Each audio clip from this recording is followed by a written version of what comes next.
Hello, everyone. Good morning, good afternoon, good evening for all of our Gracie Bar team around the world. Braulio Estima here at the GB Online Chat Show. This week, we is a great news for us because we have much more time. We have more space to be able to spend more time, talk to our guests, and then explore more the interview itself. So I'm really glad, and thank you all for the feedback. Means a lot, and I feel very privileged to be part of it. And I'm really excited for today chat show. Today we're gonna have our very good friend, Professor Roberto Tussa, a big friend of mine. I'm a big fan of him, and we're going to be able to kind of find out a little bit more about the backside of the stories and some funny stories, some nice video questions. And make sure, guys, that you also interact. Okay, everyone that's watching today, you are able to access and ask any questions online on the chat, and also say that you're out there, so where you're from, what academy you're from, so we can always give you guys a little bit of a chat shout out. Okay, so guys, I would like to invite here Professor Tussa. Hey guys, what's up? Look at him, Professor Tussa. How you doing, man? Long time no see. Man, I'm doing great. I'm excited now to be a part of this here. I was just saying early, I did not have much chance to watch this live show, but I kept hearing great feedback from it. I know you are great, man. We are friends for so long, and I know you're great what you're doing. And I'm excited and proud to be over here representing Gracie Barra, share some more little bit of my life, experience, on the mat and outside the mat too. So I'm down for whatever questions you guys wanted to bring here to me. I'm here to entertain you, to have some fun, tell some funny stories, maybe some sad story that can turn into a fun story. But anyways, I'm here to participate and have a great time with you all. That's for sure. But thank you very much for being here. You've always been so open to help out, and every time that we reach out to you is always very direct, and then never even think about it. Just, okay, guys, I'm always with you. So that means a lot for our team here at Gracie Barra. I fell in that with the team because Ryan Ritz, is the head of the GB Online, kept inviting me and said, Professor Tussa, is there any way you can come and teach those online classes? And I've been here, man, quarantining myself in the past 9 weeks. I have my wife is expecting a baby, in 3 weeks. So it's just like, for me, it was hard for me to even bring someone over. I would love to drill and then teach the class alongside with my wife, but with the baby right around the corner, I couldn't actually support the team on that sense to teach some of the classes, although there's a lot of the curriculum on OGI that I film in there, there's a lot of access to it, but I would really love to teach it in there, but I'm glad that I can jump in to be online here and do this right now. So yeah, I was feeling that, so I feel that I can contribute to the team right now. As you said, I'd love to support the Gracie Barra. I feel everybody as a team members should be doing the same, Yeah, man, thank you very much. It's very clear. And when we see all that, Tussa, you now that just became what 45 yesterday. How it's like your birthday yesterday, yeah? Yeah, my birthday was actually a day, but I was not 45, sir. I was actually 49. I'm not quite there yet, but I mean, you look good for 45. I want to look as good as you are on my 45. Yeah, when I get older, I want to be just like you, sir. Hey, happy birthday! Okay, in the name of all team of Gracie Barra. By the way, today also is a birthday of our Professor Márcio Feitosa as well. So it's a good special week for many of our leaders of the Gracie Barra. So Tussa, man, I was checking out your story, and it seemed like, because we are the same generation. You're from 81, I'm from 80, and I had kind of the same kind of approach of the attraction to jiu-jitsu, like what I know you being attracted because of the UFC with the Royce Gracie going. That was it was what you saw that got the attraction to explore the sport. But before jiu-jitsu, did you do any sport? What your mindset before you ever met jiu-jitsu? I mean, in Brazil, when you go to high school and all those major sport, but I never went professionally, nothing like that. I done all kind of stuff, basketball, volleyball, handball, swimming, things out there. But capoeira was something that I done it for a little bit, a few years, before even getting to other martial arts. I done some type of striking, like full contact, they call in there, the type of kung fu type of thing.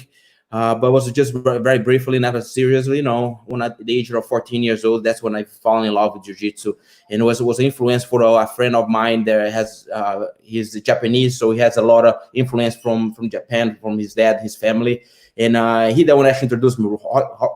Royce Gracie, with the Ultimate Fighter right in the beginning, showed some of those VHS tapes, that we were watching in there. So that's when I get excited. And we started doing some UFC, some MMA right on the streets, right in the middle of the streets, just headlock and squeeze. Everybody's there and get the tap, like, oh man, that thing hurts. And yeah, I'm Royce Gracie, but I had no clue what I was doing.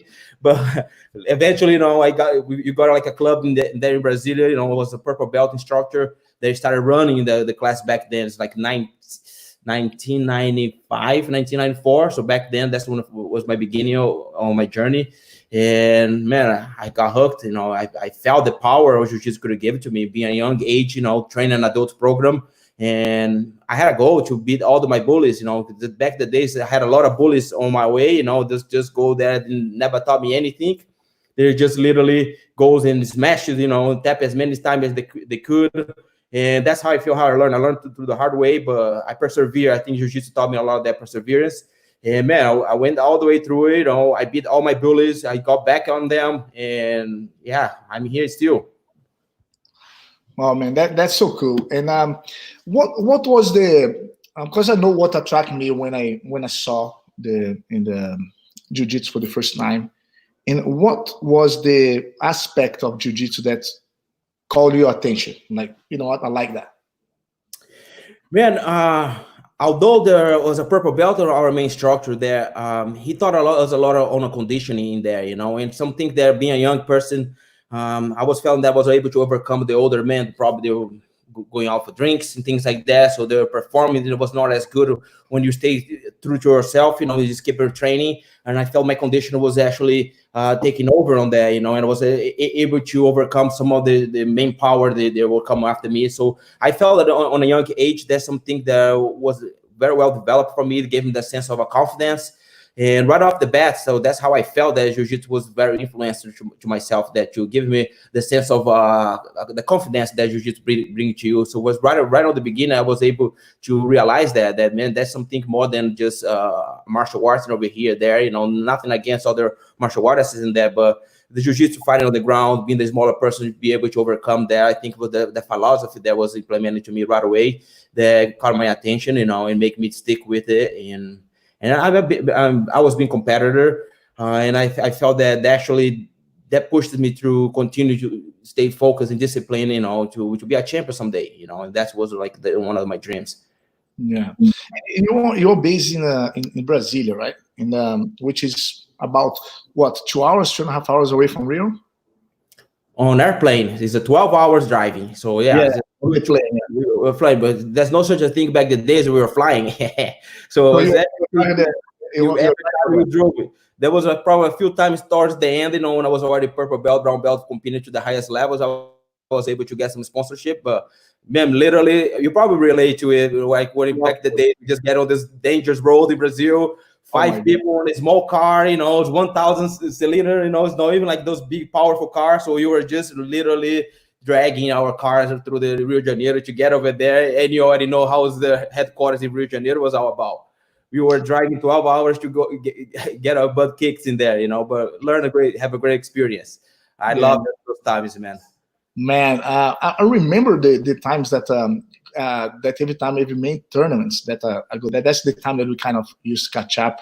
And I remember seeing you and seeing all the crew from Brazil, always very tough people that very really with the willpower. They really wanted, like everyone was so like pumped to be there. It's kind of I think, these are probably up until today.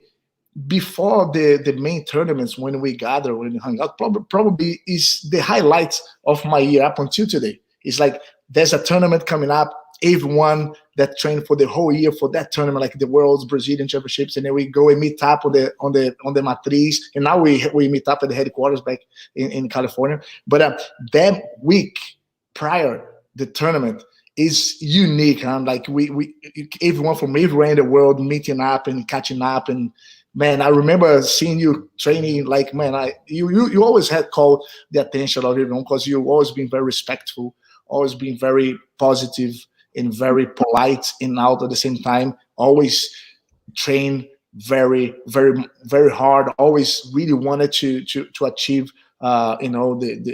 your goals as in competition. And how was your experience living away from the mecca of the jiu-jitsu, which was mainly Rio, São Paulo, and maybe a little bit in Manaus as well? But because it's like me, I relate a lot, because I'm from Recife, from Brasilia. In fact, I lived there for 2 years in Taguatinga when I was like 3 to 4 years old. I have good memories. But how was for you? For sure, at the time, Brasilia wasn't that pole of jiu-jitsu that it is today. And then how many academies there exist when you started? Yeah, man, I just be honest with you. I was saying at my beginning of my career, my first instructors was a purple belt, Gabriel Ramos. Nowadays, he's become a Gracie Barra again. He used to train under Brigadeiro. This is an old organization back in Rio. So that's where our major influence came from Rio de Janeiro. Some of the instructors that came to Rio de Janeiro. So eventually, after Gabriel's era, which was my first 2 or 3 years, we started training under Professor Ailson Brits Jucão. And he's the one actually brought some of the jiu-jitsu, Gracie Barra jiu-jitsu to us. He was an old school from Barra Gracie, they called that back in the days. So there was not much of jiu-jitsu there, man. Like the first black belt that I had a chance to was after training for 3 years, right around 1998, 1999. That's when Professor Jucão came in and started to develop their team, his team in there. And that's when Professor Fabio came in, was the highest ranks, and then he started developing the Gracie, continued the Gracie Barra journey. He's the one actually brought us to Barra da Tijuca for the headquarters. But yeah, back the days, man, there was a few teams in there. There were some major tournaments. The people from Rio de Janeiro used to come from Rio de Janeiro, for the poles, they would say, for the Mecca, Rio de Janeiro, São Paulo, and do some bigger tournaments for the capital, which is Brasilia, that we were from. So that's when we were able to see. So super fights was happening only with the black belts, and then that's what I think was the path that I was able to see a black belt matches just in a super fights, 1 or 2 matches. That was not like a whole tournament in there, So jiu-jitsu was still in development back then, And for us, we had the need to continue to travel to Rio de Janeiro. I think that's when you started seeing us. We were eager, man, to learn, So we were learning from VHS tapes, rewinding, watching slow mo to really see the breaking down, old school stuff. And going to Rio de Janeiro, that was for us the opportunity for us to learn as much as possible. So we used to go actually 2 weeks prior, man, with no much of a money, sleep on someone's house, really, really sharing, like dividing, like who's gonna pay for the gas the way in, who's gonna pay for the gas the way back on the car, because but it was tough time. And I feel that probably comes our perseverance, our willpower that you said about it. We didn't go there to just have fun and enjoy the beach, nothing like that. We were there to learn jiu-jitsu, to get our butt kicked, to tough it up ourselves and give a good feel before you go to the major tournaments, which is the Brazilian National, the Worlds, and the Brazilian Team Nationals. That's what those 3 tournaments, the 3 opportunities we had to go to Rio de Janeiro and learn and bring some resource, back to Brasilia and keep developing the jiu-jitsu on the area. I feel that's why Gracie Barra stay united. Professor Fabio was the one after Jucão left us. He went back to Rio de Janeiro, and Professor Fabio Costa from Georgia, he the one actually kept the Gracie Barra. He went to Carlos Gracie Jr. to ask permission to represent Gracie Barra in Brasilia, continue to represent Gracie Barra in Brasilia. And that was the core team that right now live in the US. Professor Dante, myself, Professor Gigantinho was a part of it too, Professor Barata. There's a tons of us that lives now in the US, but we started like that. That was back in the days from Jucão era, we would stay strong, we would stay together in a clan. We used to call their name, Gracie Barra Brasilia, in our gym we used to call clan, like center of a martial artist, academy type of thing. That was the translator for the clan. But was something, man, that really was remarkable in my career, because that was the time I really dig deep, and it was right on my purple belt era. I started to become more professionally, competing at the highest level, and started seeing the results. That would make us possible to understand that, hey, you don't need to live right next to the Gracies, right next to the main gym to succeed in the tournaments. You just can't have to do your work. You work on the conditioning, your techniques, working hard, and you can perform. And that's when the results started showing. And the rest is history. Yeah, it's really hard when you start something that nobody has done before, and then like when because I remember at the time, like Brasilia wasn't really that. Now we have so many big names out of there, and a lot of names that no even showed up yet in competitions, as you know. But that a lot of tough people. But in the beginning, it's not easy a job for me. That was one of my biggest challenges as well. I think that it was like to prove a point that is possible back in the Northeast of Brazil.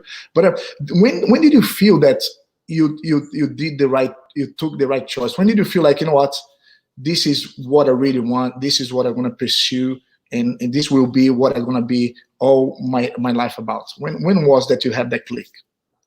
Man, I would say 2001. I was watching. I was blue belt back then, 2001, and I was watching the finals, and see Professor Escorrega winning the world championship, and see some other teammates. That's why I have a clear yourself too, Braulio. You're the king of the foot locks back the days. You brought the foot locks to the game, and then no one knew was this training ankle locks, and you were catching everybody. So that's the kind of like the mind that I had. But there's a lot of heroes in Professor Marshall Feitosa. There's a lot of heroes that I couldn't remember. Right now it's coming to my head here, Professor Flávio Almeida competing in the finals, things like that, as a brown belt. But it was back in 2001 when I really was able to see a final of the worlds, and you see that I wanted to be in there, that was one of my dreams. Man, I want to be on this fight. I want to be a champion like those guys are, and I need to just work just as hard. So that was the motivation to that, just to see down the roads, man, a black belt. That's one of my dreams I put in there. I wanted to be called my name to the final, and I made that happen, but I can tell literally that was the year, 2001, in a blue belt, watching. I remember Saulo Ribeiro was the highlight of that day on there. He was, I think he won the division absolute, if I was not wrong, but he was one of those, the fighters that I highlighted that too, but yeah, that was the 2001. I can really remember that, like was yesterday. Seeing the crowds, going back and forth, and then cheering with each other. Those things they don't have that much nowadays. But that was, I think, the pinnacle. That was, I felt that I didn't want it to be just like them. I need to dig deep. And all the thing it is falling short on these things, like the defeat, the failure. I think that actually helps you, man. No one likes to lose. No one likes to be defeated, and I wanted to make it around, I wanted to make it happen. And I think those true motivation, to be a champion, just like those ones inspires me. But also to not let myself down as much, so I think it's just every experience that builds you up more, makes you work a little harder, but like you said, they just bring it back. It is hard. It is hard to do something you hasn't done it before, especially in your region, but all you have to do is believe in yourself, and that's something I always did, believe in my hard work and the team that behind me. We are not more of the team, just like we're a family. Those guys nowadays, they are my brothers. Professor Fabio Danji, my brother Barata, all of those, we still stick together, and I think that was the reason I was able to succeed, because I had a great support of it, as well as a willpower to, a self-confidence, and then this all Jiu-Jitsu that brought us to us, Yeah, that's pretty cool. And did you ever thought that in you would be living abroad, like when you were like a purple belt, whatever? Would you ever think that you'd be living abroad and leading, being part of one of the main leaders of our team, and living out of Jiu-Jitsu? Did it ever cross your mind? Because when we started Jiu-Jitsu, there was no money at all. There was completely different mindset. We have to go through a hard time to be able to clean the name back in Brazil because of the pit boys, right? Like people was training jiu-jitsu to apply for the wrong reasons, and then I saw an article that pretty cool. That was my mom was really skeptical about me training jiu-jitsu because of the media that was showing all the people using jiu-jitsu for the bad stuff, right? So one thing that I came across, I remember telling my mom, I said, Mom, listen, that is a knife. You can use a knife to either spread butter in the bread, or you can use a knife to hurt someone. Jiu-jitsu is the same. So it's not about the knife. It's not about the jiu-jitsu. It's about who is doing it, right? And then that was one of the things. And then I think we were part of a generation that did a very big change, for through jiu-jitsu to become how it is now. And yeah, but it was very difficult. But there was no money. Did you ever think that this would happen? Like you'll be there? Man, myself not. That's the reason I was doing college. I went to engineer agriculture. I was like probably studying to be a farmer. Or even working in research in a lab. Work with plants and things like that. That was my backup plan. If something doesn't go wrong, I always loved to do jiu-jitsu. Love to make a living out of jiu-jitsu and things like that. On myself, I couldn't believe it, but there was this person, man, that's kind of keep highlighting him, but he's very important on our lives in Brazil. It's Professor Fabio. He was the visionary that had the dream. And I remember, man, also those days that we finish our training, has the resenha, everybody's kind of making the circle, we're talking about it. And he brought it in one day. So, man, imagine one day we all the way to the United States, everybody has their own gyms, and it was just kind of like we were just dreaming. I was just a student. It was a blue belt, purple belt back then. And Professor Fabio, he's already been in America here, and he probably was able to see a bigger picture on it, and he kept going back and forth to Atlanta. And he was the pioneer that started everything, and he had the dream. He kept planting the seeds on us, and I could not imagine right nowadays I could see like what he done in the past. It was just plant the seed and keep hope for the best and keep watering on every day. We just keep bringing the subject. He that one actually went first and then went back and brought us all back to US. So without that bridge, I don't think that would be possible. But that was something on the top of our mind. But what you were saying, that was very difficult to believe that we will make that happen, because the way the jiu-jitsu was seen back in the days, some of the guys who be watching us here today did not have any idea how the big picture was back in the days. Thug guys that doesn't do jiu-jitsu, then probably does tons of steroids, looks right bulky. I don't know how they got the cauliflower ears, because how to work, or you can just break your own ears just to look tough. Has a pit bull right on your hands, all drooling, all mad about it, and has a bad boy t-shirt, and it goes fight in the street cowardly, just going in groups and just fight each other. And that was the image that was passing what is jiu-jitsu all about, which definitely is completely the opposite that I believe it. So that was hard to believe that we could make a living. My mom was the same way. So my son, you need to focus yourself on college, to guarantee your future, because jiu-jitsu doesn't give you any future to you. I said, nowadays, man, I provide myself, that's my only source of income is come through jiu-jitsu, and I'm grateful, man. I'm grateful. I felt that I did the right thing. I felt my passion. I felt my heart. And being a team player, work with a team, I feel that's what is the result of our, not only mine, but our success, that we stick together and work as a team. And look where we are right now, so the dream become reality. And I have to thank Professor Fabio and everyone that been in my life, that brought us here today, Yeah, it's pretty good, man. Like it's everyone that go through. A lot of people they kind of get very used to see just the tip of the iceberg, and then it is very easy to judge what you see on the very edge. But behind every success story, there's so much hard work and so much uncertainty as well. And then the drive is the passion, is the willpower, and is the mentality of never giving up. And this is pretty cool to listen from you, Professor Tussa. And now that we already crossed the formality, I'm gonna keep calling Tussa from now on. Sure. And also, Tussa, and then how did you end up in New Mexico, man? Like it's like was something that you aim, though it happens on the journey? Man, I didn't even know New Mexico was in the United States back the days. I did You not thought it was in know. Mexico. I would tell you the story here. This is a funny story. Like when you all came here, man, we came in the same airplane. You know, they have those package. You know, oh, you want to come to fight the Pan Ams back in 2006. You know, you want to fight the Pan Ams. That's the package. You know, everybody from Brazil, they have to meet in Rio de Janeiro, and then the team just lives in that team for all over the place. You know, so coincidence. You know, Marco Jock, which is my brother-in-law right now. You know, Professor Romo Barral, myself, Danji. A few others, but those ones were in the same airplane, you know. And then I was talking to Romeo. I said, Romeo, where are you going to United States? He said, man, we're going to fight the Pan Ams. At the Pan Ams, I'm going to go to Santa Fe. I said, what is Santa Fe? Santa Fe is the capital of New Mexico.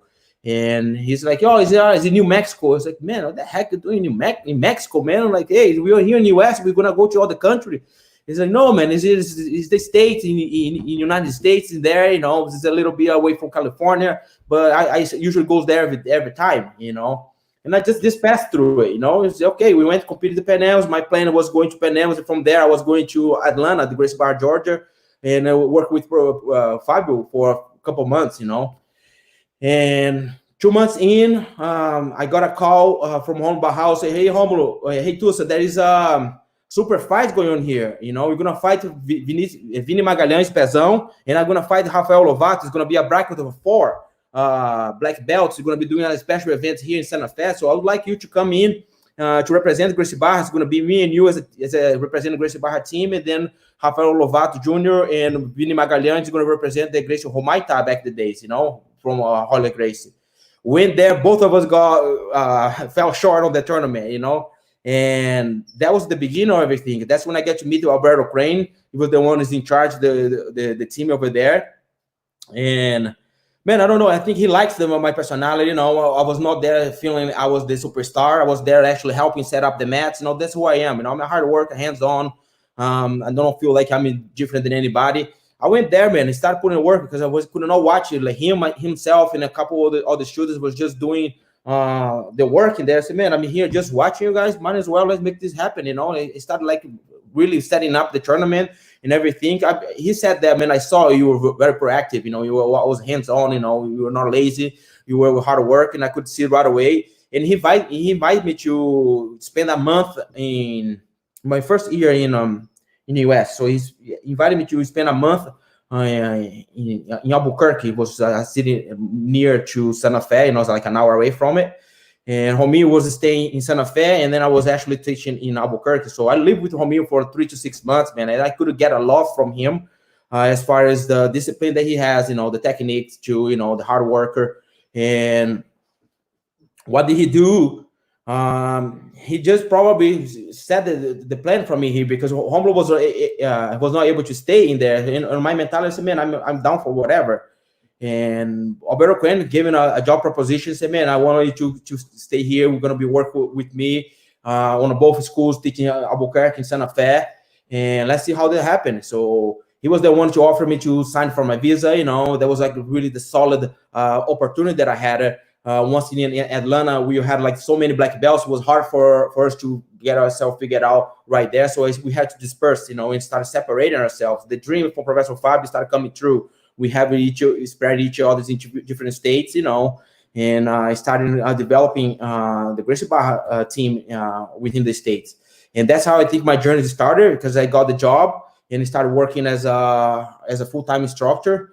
And Alberto Crane decided to move to California. He was going to pass the school forward, you know. And Professor Don, which is my brother right now, you know, is my training partner and my business partner too. He's the one actually took in the gym himself and offered me a partnership so we could work together. And that's how I got in New Mexico. You know, I went there for a super fight. And then from there, turned into a job proposition. I went there for a 1-month trial. Love I would say I love the lifestyle, which was the only work with Jiu-Jitsu teaching. That's the dream we will have, you know, like teach Jiu-Jitsu, get paid by Jiu-Jitsu, teach private lessons, things like that. And I felt, man, that was something really, really interesting for me to say, man, that was the dream that I wanted, you know, just wake up thinking about lifting weight Later on, going to teach a class at noon, and then class in the evenings, and doing that again next day, competing on the weekends. Man, I was doing this for the first year, competing 17 tournaments from March to December. And I was sold, man. I was planning to go for 6 months. I said, man, if I can sign my visa and stay here permanent, and I would stay. I started falling in love for this process, for the system. The US, that was really supporting the sport a lot more than in Brazil. So, man, I felt a great opportunity. I sensed that could be something that I could develop a lot more in New Mexico. So I stuck in New Mexico for until now, and being 13 years with great development. I was able to bring Professor Barata and my brothers. We have a strong team there. I'm very proud of what we built. But that's my story pretty much in New Mexico. That's how everything started and kept developing. And I remember before the tournaments when we used to catch up at the headquarters in near Irvine. And man, I remember you mentioning how sharp you became on the out hook pass. Because it was one of your trademark. Just like I had the out hook, you pass leg across. And I remember you mentioning that, man, Braulio, look, this is the power of doing private, so many privates. That's what I keep doing, drilling. Then look, my timing became so much better. So how was your transition? What was the biggest challenge going to move to New Mexico and adapting your training for the biggest tournaments? Man, I would say that here's this thing: 6 months, 4 months actually before I moved to New Mexico. I was traveling a lot to the bigger city. I was in LA here. I was in Atlanta, it's a big town. Boston. I was able to go to New York. So I was able to see a lot of the United States. And then when I arrived in New Mexico, Albuquerque is really back. You've been there before, so you've seen how it is. It's really Southwestern style. Really laid back, which I love as right now. There, but at first it was like, man, there's something different in there. This is like doesn't even look like much like American there. The landscape and everything, which you eventually learn how to build a passion for. Start appreciating those things there. New Mexico has in there. And I love that place to death. This is the place that I wanted to retire. But that was for me to adapt mostly the environment there. That was completely different. The climate and everything. Like I said, eventually I learned how to deal with it. But I think that my biggest challenge was training partners wise. When I arrived in a brand new school, which has probably a year old, and I was the highest ranks there, one of the heaviest guys in there. How could I continue to develop? How can I continue to learn? And then once Professor Romulo Barral left back to Brazil, so I was there on my own. And then Roberto was a lot more focused on the business, although he's a black belt, but he was more a lightweight. So I ended up getting myself into me and my students that was there at the time. There was purple. Blue belt was Don, was the highest ranked in there. He has a good wrestling background. So it was the toughest challenge for me. But I started noticing, man, if you cannot develop on the training wise, that being challenged by the training, but I can be challenged by the strength conditioning. And I was doing a lot of strength conditioning. I learned that from Professor Romulo Barral. He's an animal working hard on the gym too. It's not only at the mats, but when he goes to the gym weightlifting wise, he was very knowledgeable. He was a physiculturist back the days. He's doing weightlifting back the days. And he taught me a lot to take care of my conditioning. That's something that I focused a lot. So my challenge was to actually find a training partners and really believe that without a proper training partner, let's put it that way, highest ranks, how can I still highlight myself in tournaments in there, And I felt that I need to just take care of my conditioning, my strength, and stay sharp on the drilling. Like I said, when I was drilling a lot of the guard passes there, as I was teaching private, I could have just have the guy to do a hip escape. Say, no, I'm going to do a leg drag every time he does hip escapes throughout the mats. So I might can put in 100 reps on my own while I'm teaching someone. I learned myself I learned how to train myself at the same time. So the leg drag came in with tons of reps, but just by making the private students to do hip escapes as a warm up, and I was doing my leg drags, and then they were hip escapes, and that's how we can continue to develop it there, So I think that's was the biggest challenge for me. It is just redefine my training routine, and how I could still perform on the highest level without highest level training partners. Let's put it that way. That's pretty cool, man. Listen, Tussa, we have a question from Professor Márcio Feitosa. I'm going to put that for the chat. So, Professor Fabão, Braulio, if you can please ask Tussa about a very special professor that taught him his deadly lapel guard in a seminar over 15 years ago in Brasilia. Awesome story. Come on, that's a pretty cool one. We call the lapelinha, man. Master Carlos Gracie Jr., first time in Brasilia, together with Márcio Feitosa and Marco Joca Piu Piu. Man, we are so excited to have the highest, the crop, over there in Brasilia to come and teach us a seminar. We are super excited, man, that we packed the house. It was like the biggest seminar we ever had in Brasilia. And man, when they are arriving there, of course, our friends did a great tour to Master Carlos Gracie Jr. But when it comes to the seminar, man, I was expected to learn as much as possible. Just when we go, you spend a lot of money, a lot of resources to go to Rio de Janeiro to learn. So that's we come back with a lot of information, a lot of different type of guard passes, drills, and all of that, because we spent 2 weeks in learning there. So when it comes to seminar, I was expected to learn a lot of things there. Like, man, 2-hour seminars, I want to learn every single technique and I want to repeat every single technique. But what happened? We're so excited, man. No one wants to learn a technique. Everybody wants to take a picture and buy Gracie Barra wears gears.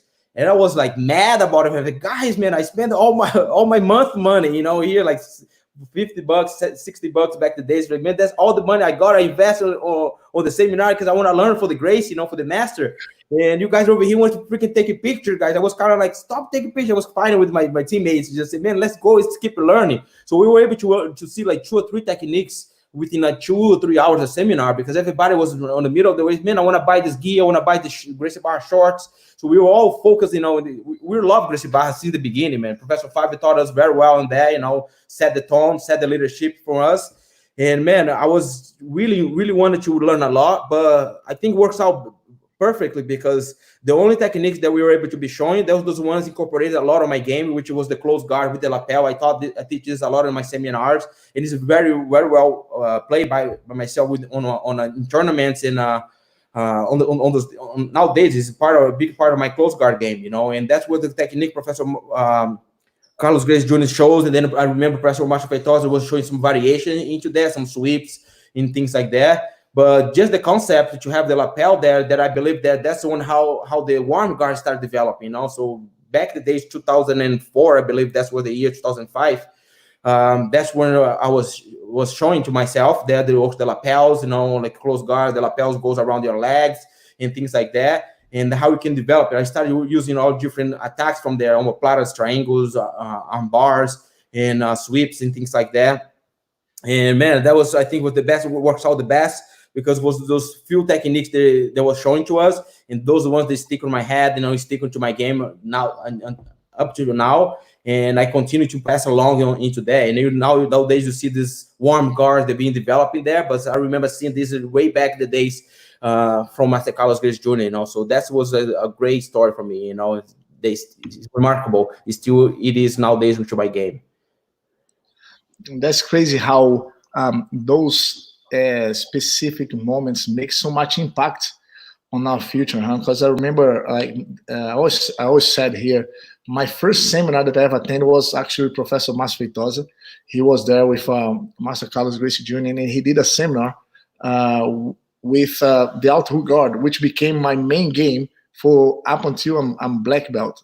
That's why every time when I go and do a seminar, I take this as a this appreciation for what I've learned back then, and I try to always give back, and this is very important for to spread out because Jiu-Jitsu changed our lives so much in a positive way.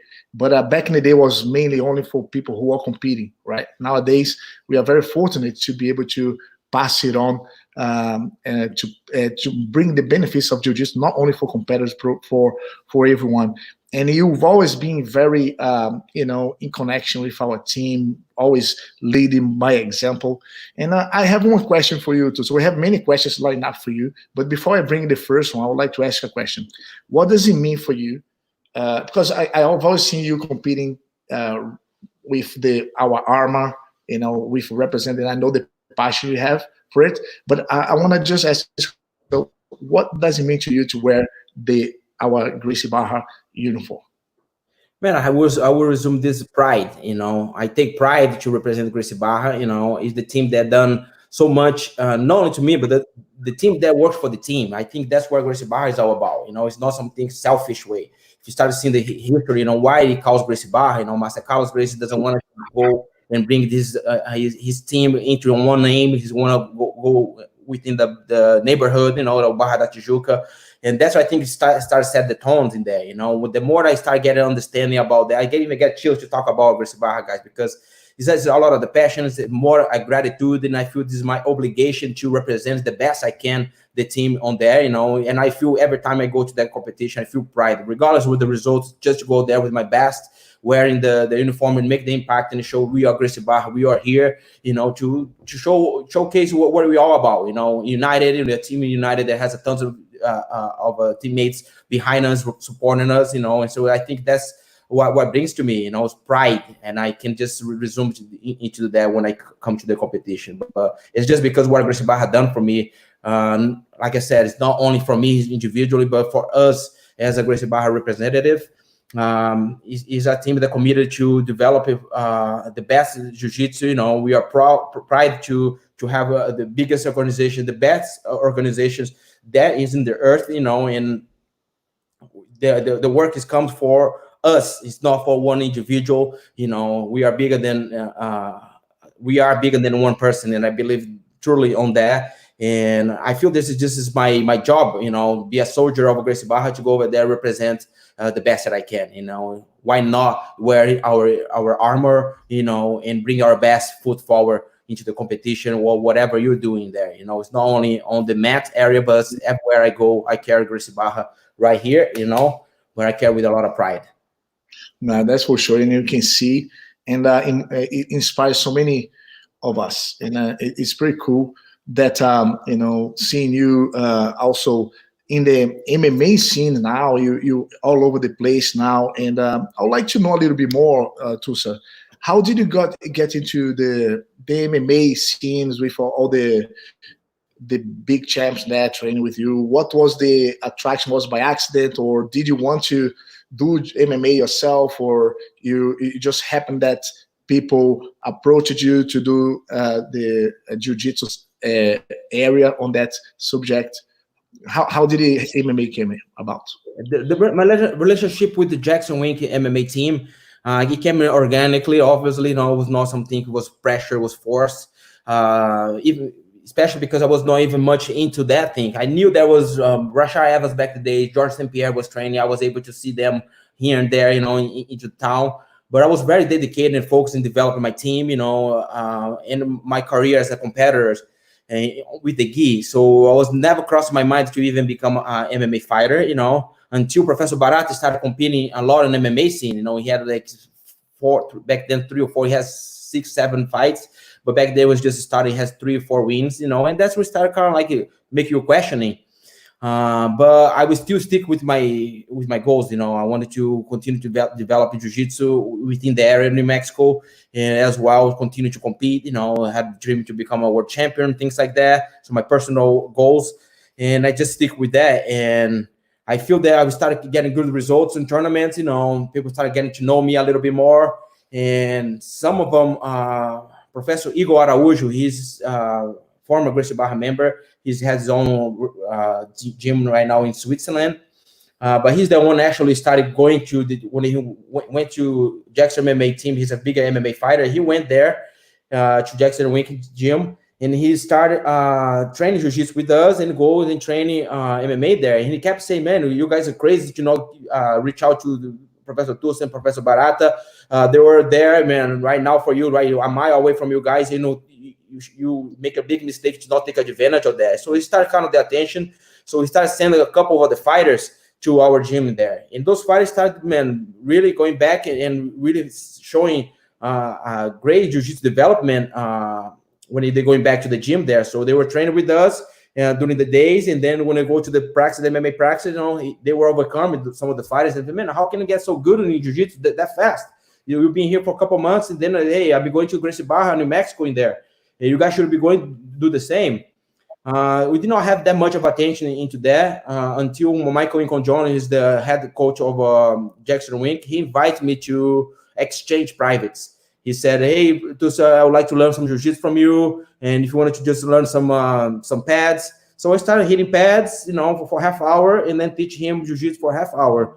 And they started seeing he didn't want me to just be exchange privates and just be on that kind of relationship. I felt that he wanted to bring me as a fighter. And he actually started talking about do some smokes. What is smokes fight is just doing like some brawl fights, amateur fights on a kickboxing matter, And that was like, man, wait, I'm not thinking even I'm ready. But I'm happy to continue to work in here, And that's when I started build the relationship. So further down, probably a few months later, I had opportunity to work on the Ultimate Fighter House, the Tough Nation. The Ultimate House of Fighters, the Ultimate Fighters, the UFC, they do like these houses, they put the coaches in a place, and they do like fights every week. They have a fight.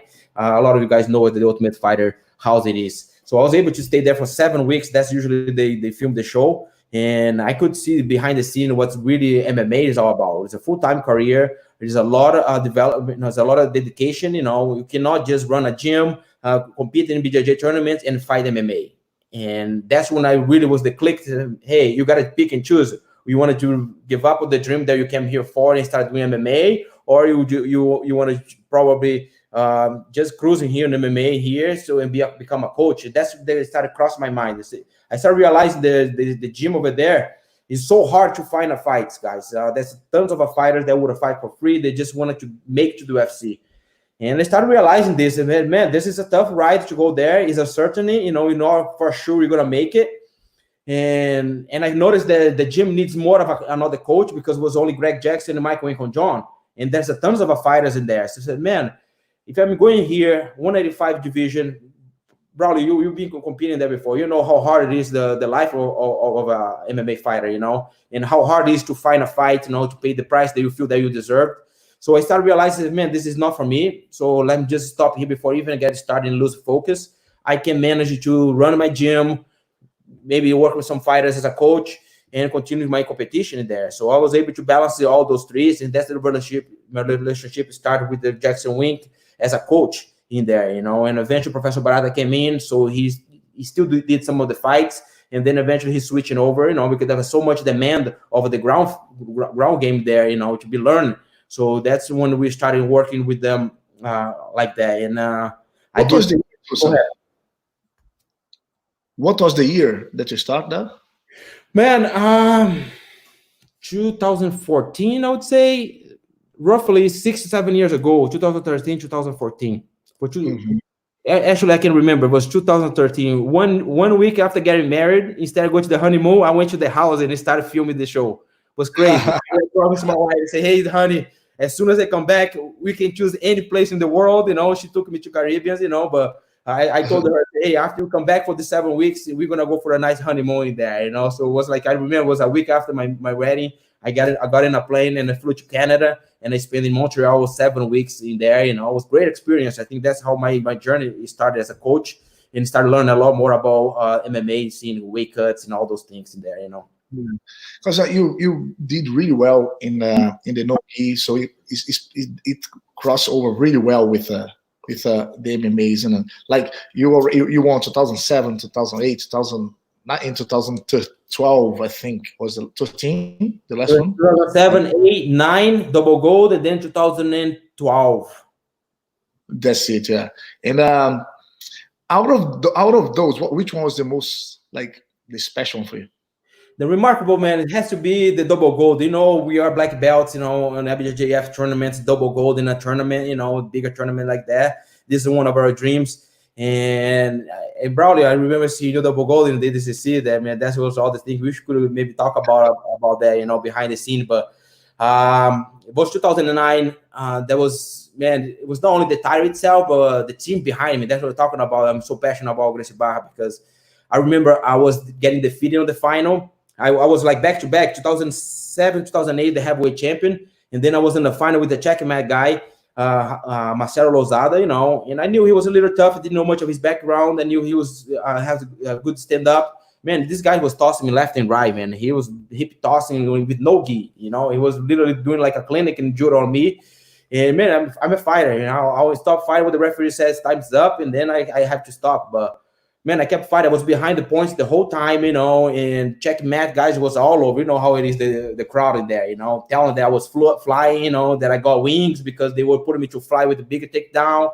Man, and you can't help to not listen to them, man. And I get a little feisty, and I kept fighting. I think it actually plays in my favor. When I fight angry, I think I fight the best of myself, you know. I'm really nice, man. I'm really nice until the guys started hitting me, you know, giving like some kicks, things like that. And I was fierce there, you know, and start fighting hard.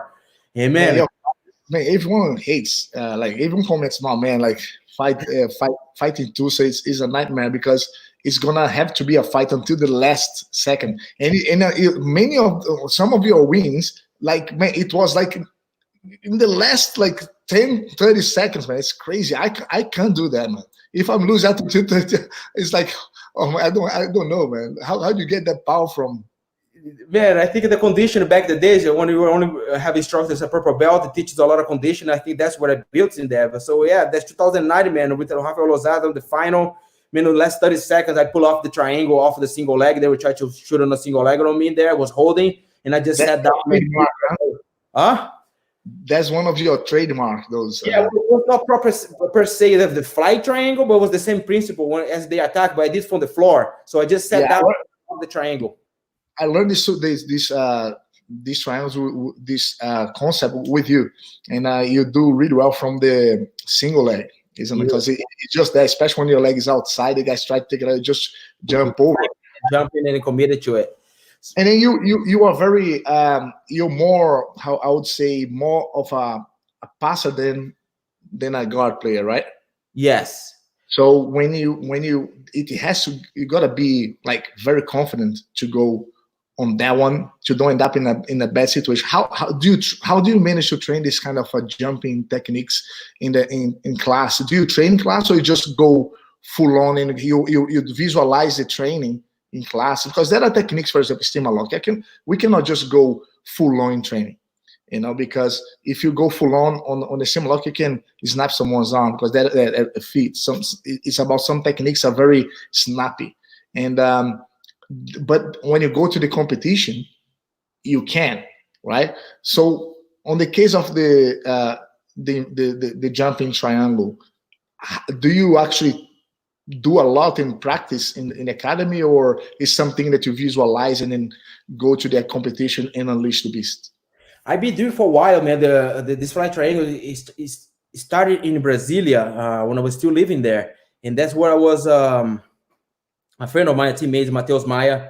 You probably remember him there. Very tough. He's still trained. He still leads the Gracie Barra Brasilia in there. Man, he was just doing like from single leg on the ground. I was just kind of come from the turtle and they tried to attack the single. He was just sitting down and locking the triangle, man. And it's like, man, what the heck are you doing? Like every time I get caught up in the triangle, he didn't even know what he was doing. It's like, man, let's just study actually how you were doing. So the next time he did it, okay, I understood how that was working. And man, we don't have much of a stand-up game back in Brazil, wrestling oriented. But I was been doing no-gi since Brazil, even though Brazil was not so developing in no-gi. But I was having one day a week. I was training no-gi back in Brazil, and we were just trying to do a little bit of wrestling without know much about the techniques. But the single leg and double leg, that's something we all learned there, you know, with the gi. And we were just going from there, you know. And then I tried to apply the same principle that was happening, but obviously was not so developed. But I was able to hit some triangles, you know, hitting myself hard on the ground, but I was still able to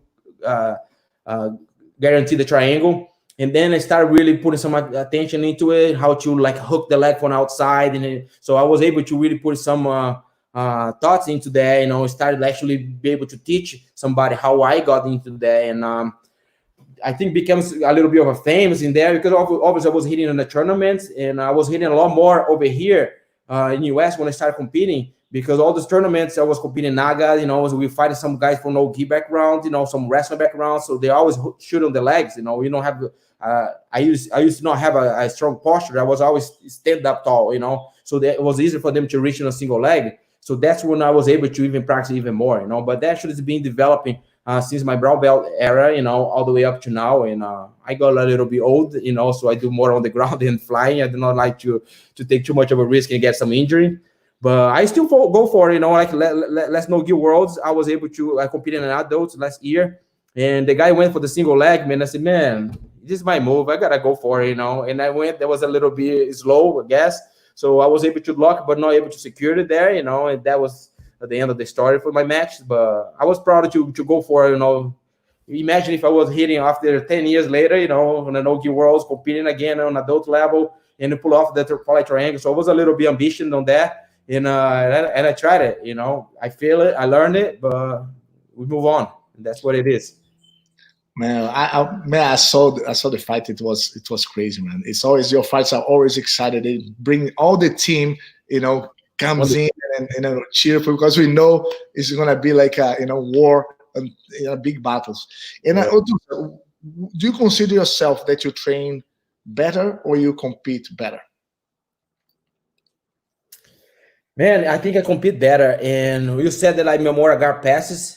I started doing more guard passes after I started training with you, Braulio, with Romeo, with Roger. Every time I try to pass guard, to play guard, which I used to be a guard player up to the brown belt, like all the way towards the end of my brown belt.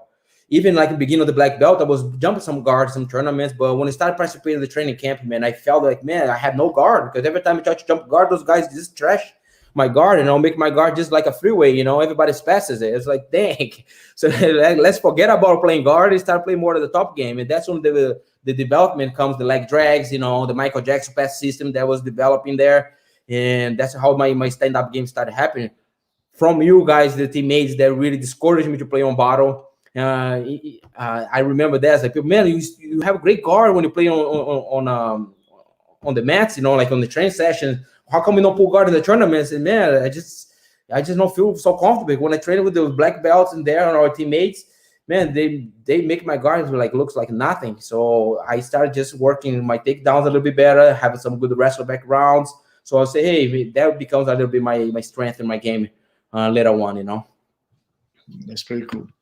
All right, then, Tussa, we're gonna start now, because I have so many questions, but I get excited because I haven't seen you for so many months, and but we have a lot of questions. You're very popular, so we're gonna start. Well, to be brief. Our first video question. Oh, the video question. Hello, everyone. Professor Anna here from Upland, California. Special, very honored to be here talking about my good friend, longtime friend, Professor Tussa. A guy that I own so much. I was able to share the match with Professor Tussa even before Professor Tussa moved to the United States. We're from the same hometown back in Brazil. And I can certainly say, if it wasn't Professor Tussa, my husband and I wouldn't have moved to the United States.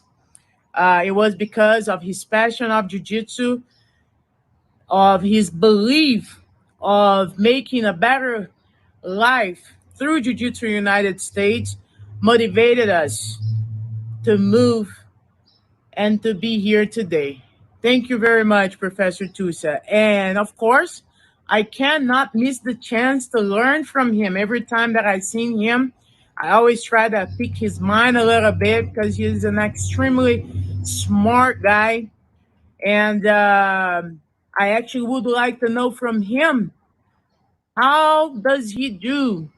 Because as many of you know, he managed many schools. He is actually very successful school owner of many schools. And he also trains. He also still competing at the highest level, jiu-jitsu. He is also a husband. He's about to be a father.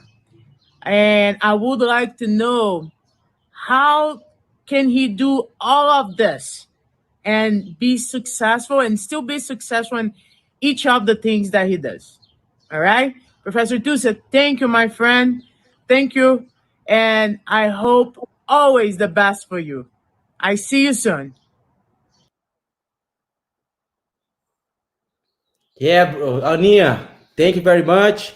Nice words. I think Braulio tried to make me cry over here. He might gonna be succeeding there, like just like Faustão. The story thing there is awesome, guys. They really touched my heart here to reminisce a lot of the stories in there. You know, just really briefly, what we are doing to go to Rio de Janeiro. Aninha and her husband was going to Brasilia to get the resource. You know, really struggling, guys. That's the thing. It's not easy ride for us. You know, car breaks in the middle of the way, but they were managed to come in training with us in there. You know, to answer her question, I always believe in teamwork, guys. Being successful, I don't think that is something that you can do just by yourself. Whether it's your wife, your family, you know, that someone's behind you, supporting you, you know, motivating you, and push you through succeed. You know, and I feel that had a strong team. You know, believe it on the teamwork and trust on people. You know, I always like to give the benefit of the doubt. You know, just say, hey, prove me wrong, but I have all the best intention to you. So I do have a great loyalty teammates, students, and team players too. You know, co-workers. I will call that family, brothers and sisters that work with me, and that's why I feel that it is easy to manage in there. Something did not come over time. All of a sudden, it comes over time. For instance, to start work with MMA, I only was able to do after the team was already settled and developed and has people to take my place as a main instructor and started leading the way on the jiu-jitsu scene, that I was able to start dedicate some of my time to the MMA scene there. And it's something I'm loyal to back to the team too. That will never prioritize something fully and leave my team behind. I think my priorities here is my team in Gracie Barra, New Mexico, Gracie Barra as a whole, of course. But I feel what I'm doing in New Mexico, I've been supporting the Gracie Barra vision, and I stick with my goals, you know, and what I believe that is important and what's a priority to me. And once again, trusting on the right people, you know, put people on the right way, you know, giving opportunity that was given to me. I think I lead by it. You know, someone did give me opportunity to teach, to become who I am right now. So I'm trying to do the same to the other that come after me. So really believing and trusting a team and have a strong team behind, that we were able to be successful in anything that we do. And I think that's where the magic for me, you know. Love your team, Gracie Barra, New Mexico, and everyone's involved. That's awesome. Professor Ana Laura, man, she's one of the toughest girls that I ever met in my life. She was like unbeatable for up until black belt, isn't it? And the world champion. And man, she had a baby, came back, and she's unique. The struggle is real, man. The struggle makes us tough. You know, when you struggle to something, you don't take for granted the opportunity that we to get. You know, so I really relate to her. I do feel I felt her journey. You know, I was witnesses to see her coming in there. You know, and really reaching out for us to try to continue to learn, to really find the path. You know, and was touched to hear from her. You know, that have that much of a influence on her career too. You know, her life that too. And I could see that it's not only me. I was there because we are server of Jiu-Jitsu. So anyone that come to us, you're gonna be open our arms. And I did that to her, but it comes all the effort that she did, you know, to really want to be something better for herself. And I feel that she done it for herself, you know, her and her husband. I love them all. You know, they inspire us a lot. And yeah, she's the queen. She's the toughest woman I've ever rolled with, you know. That's pretty cool. So now we're gonna go straight because we're gonna be in a sequence now. Let's go back to back. How much time do we have here, Braulio, so I can be a little bit faster? My teammates tell I like to speak it a lot. So no, dude, listen. We have now, our chat show became so popular. People was asking for more. So now we have just for us. So we have another. We're gonna be how we feel, but maybe another half an hour, 40 minutes max. Whatever it takes. I'll try to be brief in I'll try to be brief in my answers.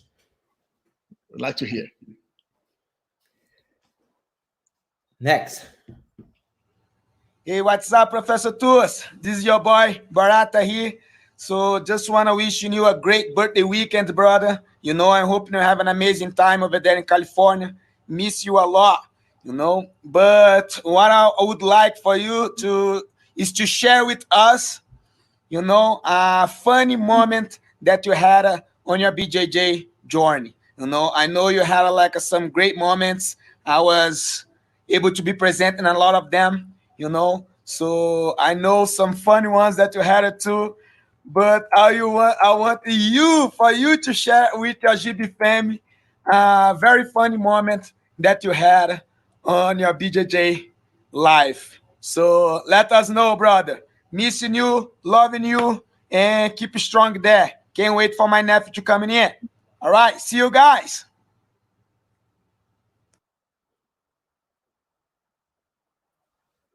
Professor Baratinha, what a different energy, huh? This guy is special, man. Yeah, Oh, he gets his smile to like, oh, look, he got me a smile right there, got your smile there. Just his presence, his energy, is unreal. Yeah, like Professor Barata, we talk on the daily basis. He's my brother, the reason this was one of the biggest reason of our success that that has some the mind in mind, that he has there, very clever, very creative. Professor Barata is the man when it comes to technique, studying of the game. So he taught me a lot, this year, taught a lot of students, he's very responsible for the technique level of our Gracie Barra, New Mexico. So it comes to a funny story, guys.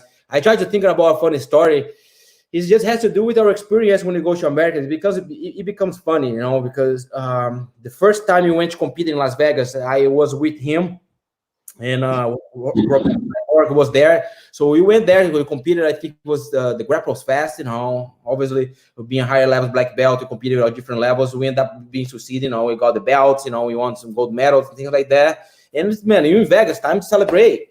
Man, we were like, man, excited, man. I'm in Las Vegas, started like talk to my friends. Then, man, in Vegas, baby, let's go and having fun. I expect this gonna be like the movie, like, hey, celebration of the movie.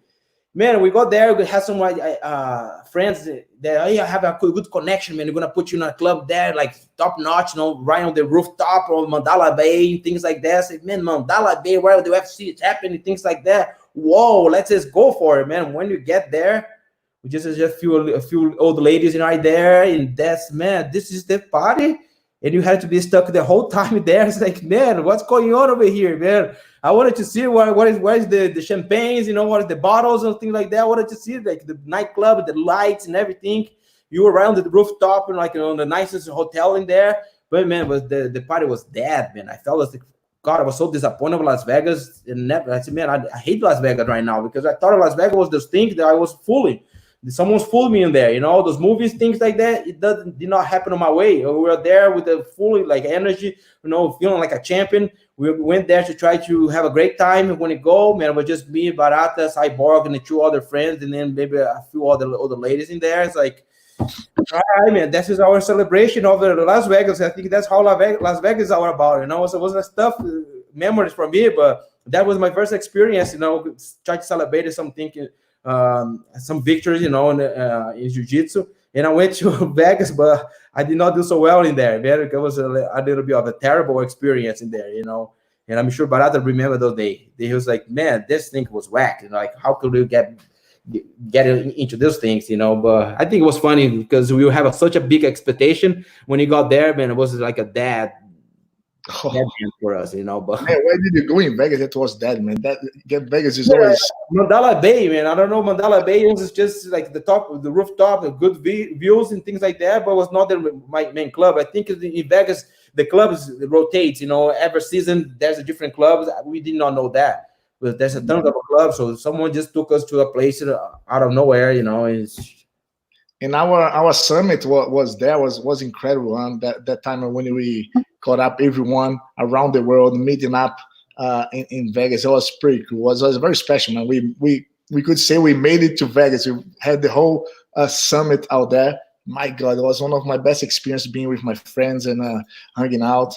And Charlita was doing so good on the casino, man. He I don't understand. Like, I never win in the bloody. Yeah. I think mute, Professor. But leak behind, man. You get? Can you hear me? Yeah, now I can. Can you hear me? I can now. Yes. Then, like Professor Charlita, he had a leak.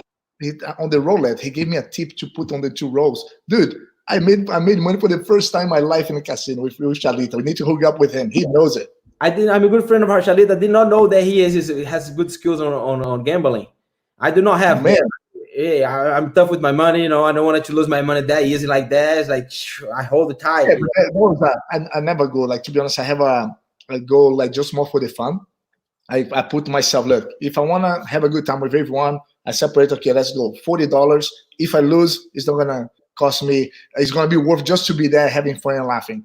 But, if I get more, and then what I do, I take my $40 back, and now this money extra, I can go crazy anytime I want, and there is nothing to lose. But Chalita gave me a good tip, man, and I made $200.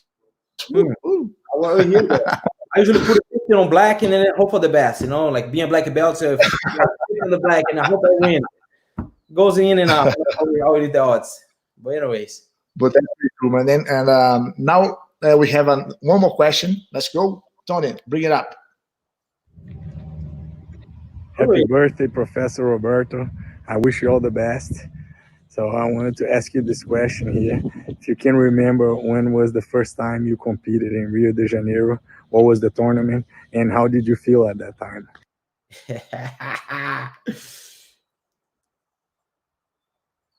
Right on. Chalita, my great friend, he's kind of living nearby me here. It's like probably 5 minutes away. So sometimes you get to see, I'll go to his schools and things like that. He's a great friend, hard worker, and a great technique that he looks bulky in there. I mean, I think the quarantine is doing well to him there, but my first time competing, man, juvenile blue belt. I was actually white belt, but I only could compete as a blue belt back the days in a Brazilian national, 1998. I don't know if you remember those tournaments, black t-shirt. We have the tournament t-shirt was a black t-shirt, like the Secretaria Rio de Janeiro, was the sponsor. Those tournaments, that was my very first one. I was juvenile. Man, that was a great experience. That was first of all intimidated as hell. Was looking at those kids, cauliflower ears, those dilated, those band-aids they put on their nose to be able to breathe better. They already knew how to tape their fingers. Man, saw those guys there. I was like, man, this guy there, like, just the way they're looking, sponsorships everywhere on the geese, that was already beating me right off the bat there, man. It was so, like, in the beginning of my career, man, I didn't know much about it. And that experience was not fun. I did the 2 match. I competed in my division in absolute. And on both of them, man, I got schooled big time, People were doing transitions, like the juveniles was, like, unreal. Rio de Janeiro is the pole, man, of the mecca of BJJ since the beginning, obviously, right? And I remember competing there, man, getting like a plata transition to the triangle and then back to the armbar, man. It was like all over the place. I was only on a defense. I had the will to compete, but not much of the technique, not much of the understanding of how to play the game. And being a juvenile, man, I just didn't want to lose. And my first match got tapped right away, boom. And I went to the absolute, the same idea, man, goes in there. I think that's when start clicking. Man, I want to go back, but stronger. And I kept going, man. It was 1998. That was my very first tournament. I was able to place only on 2003 when I win the Brazilian National. And then I got second in the Worlds as a purple belt and an absolute third place in there. So actually it was one of the biggest accomplishment in 2003 on the lower ranks on a purple belt level. And that's why, like, the first tournament that I could have even quit and say, man, this is not good for me. I'm not good enough for that. And all those kids was way beyond my level. But I say, hey, you know what? Let's continue. Let's go back next year. And I kept going. 1999 and 2000, 2001, when I saw I was already blue belt, still blue belt, but an adult level. And I was watching Professor Scorrega winning. So, and then I moved 2002, and then finally I got my purple belt in 2002, and in 2003 I made it through it, and I was able to win the Brazilian National, the Brazilian national teams, Brazilian National, and then I got a couple of medals on the Worlds. It was, I think, one of my best year. That's when it was a highlight for me to bring that many medals on that year to Brasilia. I think that's when I started I started believing in myself. Said, man, you still can make it. So from that point on, I was able to podium every time, place every time on the tournaments in Rio de Janeiro. So that was addicting. I'm still addicted to the medal. That's why I'm still competing nowadays. because I'm addicted to the feeling of winning, you know, so more than anything. The adrenaline is unique, isn't it? Just like it's so funny because when you lose, it's the worst feeling that you can ever feel. But when you win, it's the best feeling that you can ever feel. It doesn't matter what kind of level you at, if you're blue belt, purple belt, brown or black or white.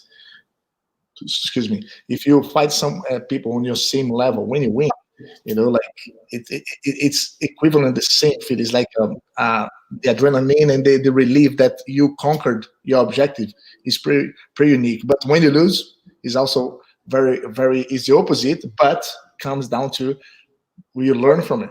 Well, what are we gonna do with that? You know, yeah, I think that's what it is. Man, I love the picture. You know, like we have the gold medal on it. People want to say hi to you, say thank you. You think they congratulate you for the fight. You know, like hey, thank you. Like they say, what's up? No, thank you. You know, you think they congratulate you. You know, you just feel the winner. You know, you feel the champion the whole time. I like to keep my medal for a little while. You know, I do not just take the medal right away. I like to feel and remember. You know, hey, you work hard for this, man. You earn it. I love it. Yeah, it's true. All right, guys, come on, Tony, bring it up. One more. Professor Tussa, I'd like to know how you stay so positive when you're dealing with adversity. It seems like you're always able to have a good thought process to get you through things. What are some of the things you think about or do to get you out of those situations? Yes, Professor Don. My brother, my business partner, my training partner, you know, big influence on my wrestling background there. You know, there I was able to perform well in you know, key tournaments. Has to deal a lot with those times that we were drilling back and forth. You know, I lived with that man for a couple of years. You know, he taught me a lot about finances, about cooking, things like that. Love you, Don. Thank you for the question in there. Being positive, man. I feel that I think you gotta be happy first for to start thinking about positivity, you know, and what being happy, happiness means. I think there's something that you feel within, you know, you feel fulfilled with the love that we have around you. You know, you fulfilled for the journey you accomplish. You know, the things, the path that you walking through it. You know, having great friends, have a great life. I think that makes me be very positive. And it's a decision that you make when you face some problems, some tough times, especially right now here. You have a choice to either go into the negative ways, you're only thinking about what goes wrong, what you wish you could have, or just go to the other side, which is completely opposite, you know, and say, hey, why can I get the best of it? For instance, you know, the situation right now here, what is the best there? For the first time, I was able to spend some time with my wife longer than a month, man, because I'm right now here in California. My gym's in New Mexico. I'm always going back and forth, man. I'm committed to my marriage, of course, but I'm committed to my team as well, which is another marriage, I would say. And I try to balance that back and forth. So I was never able to spend so much time and get so close to my wife. And that's something that especially this time, she's on the final weeks of her pregnancy, our pregnancies, right? And that's something that I'm enjoying so much, to spend some time with my wife in here, you know, and do something different there, which is reinvent myself. And instead of stop and cry and complain, let's stay positive. Let's stay thinking about what can I do to continue to improve, continue to do what I love the most, which is influence people, share my passion to the people. So those online, the Zoom classes, have Gracie Barra supporting us and show us the way. That's what I love so much about Gracie Barra. You know, they always got our back. And I think that's the secret, be happy within and making a choice. Or you want to just go, there's two ways in there, the negative way and the positive way. And then always thinking about the bright light, you know, and I think that's the positive way to think. And I think that's why I live my life by, you know, just making a choice to really dig in and see what can come positive out of that. What can you learn? What can you be better, you know, coming from the situation, you know, for instance, in this situation we face it right now. And I feel that I'm getting better, connecting with not only my wife, with my team members, you know, not only students, but my staff team too. So yeah, I feel that's what it is. You find happiness within, you know, inside of yourself, you know, how you're dealing with your daily lives, you know. So I'm very fulfilled and successful. Obviously, you know, I feel I'm have some sort of a success. And maybe it has to do because I keep thinking about it a positive way. So how can I get better? How can I learn from that situation? We just talk about that on a defeat. that's when I feel that you learn the most there. Are you gonna quit? Is it just gonna stop this, or are you gonna persevere and continue? And then when you take that direction and you see why the outcome happened, I feel that you made the right decision. So I always try to think about the positive way, and I feel responsible being role model. I understand this, some of my roles in there, but my responsibility, there's people behind me, that look up to me and has my leadership in their counts on my leadership. They actually holds me accountable to be positive for them, that too, because they don't need another negativity and another negative person to be on their way in there. So yeah, there are people that have been looking up to me, on the social media, my team members, my students too, my family there. So I feel responsible to be, always in a good mood, in a positive way, to lead by example, and make their lives a little better. So I think that's what helps me. That's pretty cool. Dom, that is with you since the very beginning, was, man, tough, man. He was probably your best training partner back in the when you moved there, didn't you? Yes, that's what I would say. He was a blue belt back then, but he has such a great all-American wrestler, and he's a competitor too. He was a world champion on the brown belt, ADCC trials, US trials champion there, so he made it to the ADCC twice. So yeah, he had a great journey on his career too, I wonder why your technique became so good standing and flipping neck. A lot of change levels. Totally, let's bring it up one more. It's getting better now. It's getting better. Professor Tussa, how are you doing? I have a question for you. I always notice that your game works perfectly for gi and no gi, but I never asked you which one you prefer to, which one you get from your main one to translate to the other, if it's gi towards no gi or no gi towards gi, because you're amazing in both. Okay, thank you for everything you do for Gracie Barra and Jiu-Jitsu. Wow, Draco, my man, thank you for this time there to make the video. Draco's his man. What a leader, that inspires me a lot too. He's been influencing me a lot of my jiu-jitsu. If you guys don't know, he's the one who was responsible for Gracie Barra, New Mexico. I forgot to mention it there, but Alberto Crane is a black belt under Draculino. So Draculino used to go there every year, sometimes twice a year, to teach seminar to us, man. And I learned so much from that man, not only jiu-jitsu, but personality-wise, how to be a great instructor, be passionate about Gracie Barra, be passionate about teaching, these words too, man, yeah, he did influence me a lot too, and no, thanks for your kind words. You said that I'm great on both in there. I do love jiu-jitsu, period. Gi and no gi from me is jiu-jitsu there, but the gi is the, man, is the real jiu-jitsu there, like we talk about it with the grips, the versatility. It's so versatile, the jiu-jitsu. There's so many elements and so many options with the jiu-jitsu, so that's, I feel that it is on my heart, jiu-jitsu with the gi. Although I do better in no gi, I have to tell that my success has to come with the differences on a level of the stand-up, by being playing on top, and having strong stand-up game that actually plays a good role on my wins, so it was very I was very confident when it comes to the no gi there. My wrestle was on point. I even tried to wrestle Jeff Monson, and I failed, of course, but gi is something that I was passionate about it. I train every day. I've been training solo drills, all those things here with the gi a lot. And no gi is just something that's just a transition that you just moving. If you see the ADCC champions come for the gi, so that's just my love, my passion in there. I do love both. The MMA started kind of like getting more intrigued in develop a little bit more of the heel hooks, or the no gi game, the adaptations, and how we can adapt the gi technique for no gi. So it started kind of getting to my brain. So how we can vice versa, when I teach some no gi, that would work for the gi and vice versa.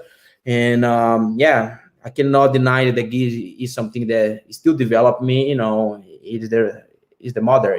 That's what I think the head of it, of jiu-jitsu, is trained with the gi. That's something you cannot deny. You cannot stay away from it. So Draculino, thank you, my man. You inspire us a lot, and thank you for what you done for Gracie Barra. Faixa de Gaza.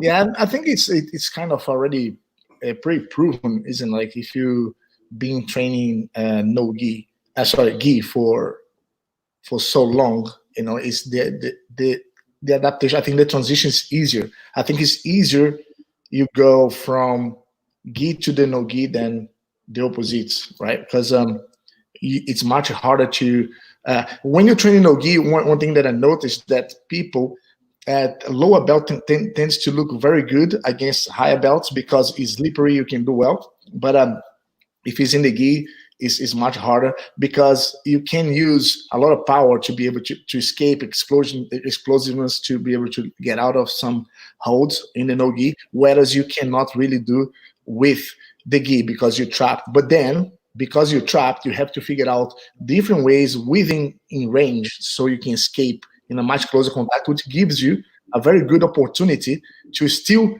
in an attack range, right? And then that's why I think most of the best competitors in the no gi, they start gi no gi in a much longer in a very late in their career.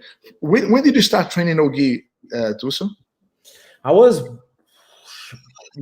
purple belt. I was competing, already. There was a very small tournament in Brasilia. I was training in Brasilia. I had 1 day a week. In Brasilia, training sessions, so I was actually starting over there back in Brazil in 2004, 2003, 2004. That was around there. That was doing very sporadically. It was something once in a week that we were just doing very small classes. The tournament was a super fight. I had to fight black belts back then, just to get in a fight. I had a couple tournaments on that, and that stick with me. And then when I moved to US, and it just continues.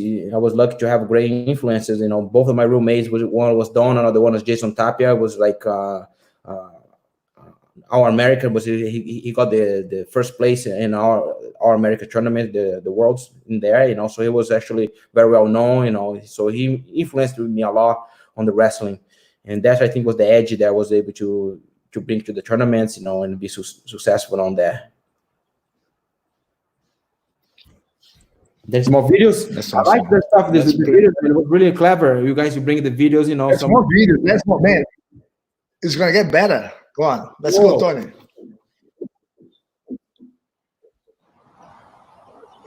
Fabão.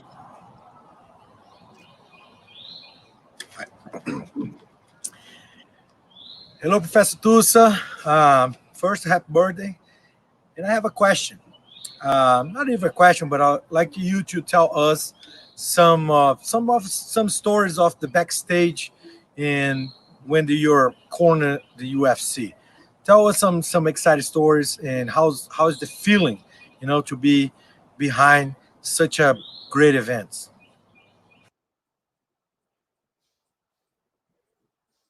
Professor Fabio, man, the mentor, the bridge from Brasilia to US, he the one actually went there, brought us in here, little under his arm, under his wings, brought us inside of his home, with a baby like 2 years old, his wife, really small apartment, but he brought us in, and the rest of the history. So I'm thankful. I won't be here. I would not be here today if it wasn't for Professor Fabio. I always highlighted his name just because I'm so grateful. And he has a huge influence on not only our jiu-jitsu, but on the path of Gracie Barra Brasilia as a whole. Everyone that's been from Brasilia that been in the US, and also in Brasilia, those ones that be making a good living out of jiu-jitsu and being a Gracie Barra representative, they had to thank Professor Fabio because he was the one, the pioneers, the one that believes it, the one that with the only resource went to Rio de Janeiro, asked permission for Master Carlos Gracie Jr., brought Gracie Barra to Jiu-Jitsu, kept Gracie Barra in Brasilia after Professor Jucão left. And yeah, man, couldn't be more grateful to him. So he has my loyalty, to die until I die, pass along with that. So thank you, Professor Fabio. Answer your questions, what you would like to see behind the scene. Man, MMA is real, like the UFC is such a great organization. I learned a lot how to be organized, how to brand our Gracie Barra. That's something that also influenced and helped me a lot. So behind the scenes, they're very well organized. There is a lot of the schedule, we have to get there at certain times. And to share a story, to be entertainer over here, it is working alongside the champion, man. John Jones, is a great champion, great man. There we learn a lot from him too, and see him how much he's embracing Gracie Barra, man. We do before the fight, then the day of the fight, we always go before the fight even started. We go do we call the shakeout. We go and then we try to simulate that we walk in, and then you go and do our warm up, our first like break a sweat right on the cage, right there, UFC cage. Just they only have the cameras. The guys still doing tests on everything. So we go there and we do our rounds in there. That's something that we really like to do. With all the fighters like Jackson Wink, we do a shakeout. We try to bring the fighters to the arena before the day of the fight, just so they can break that kind of the anxiousness, the nervousness. It been helping a lot of them, So that's something we realize that a lot. And man, John really embraced Gracie Barra. Obviously they have to see the my passion to Gracie Barra. I think it translated to him, pass it to him, and he's a proud of Gracie Barra member. He's always like to. He didn't want to overstep belts. He wanted to go through all the belts, whatever the time it needs. I made some requirements for him to get to the purple belts. We need to be taking private lessons. We learn some spider guards, all of those elements Gracie Barra has on our curriculum. I would try to go with him. But he does really appreciate the Gracie Barra warm-up, man. So we're doing every single session. He goes and do the Gracie Barra warm-up, to the T, the jumping jacks. He modifies a little bit, makes it a little bit more challenging there. But with the counting, everything that we do, he takes pride of that. And even before the fight, man, the first warm-up, before even he started hitting pads to get himself ready for the fight, we start with the Gracie Barra warm-up. And that's something that is great to see that, because it's not only the team that gets involved with that, with the whole locker room, even people for the staff team from UFC that came and watched, because we were all called loud, just like an army. I was leading that way. They're still getting chills just thinking about it. We're doing the jumping jacks, and I'm counting the first 5, and then the whole team, the coaches, the striking coach, the wrestling coaches, the training partners, John, some of the fighters that be on the same locker room, they're from the same team, obviously, jumping there. We have like 10 of us there, the whole entourage, do the warm-up and really out loud because the adrenaline is to the roof, So I think this is something very remarkable to me to see them embrace the Gracie Barra warm-up, and the influence that Gracie Barra brings to their lives, not only the fighters, but the coaches and also the staff from UFC. They went there and said, man, that looks so cool. You guys were really engaged, and that's what I think the warm-up is all about, man. I take pride. I've been doing this for so long. This is a warm-up, and it become part of me, Even before my competitions too, I do the Gracie Barra warm-up. It's just a way. It's a clean way to just get your mind, your body ready to go. So it's a great story. That's just to see it and witness that. We have the Gracie Barra all the way to the fight, even before we walk into the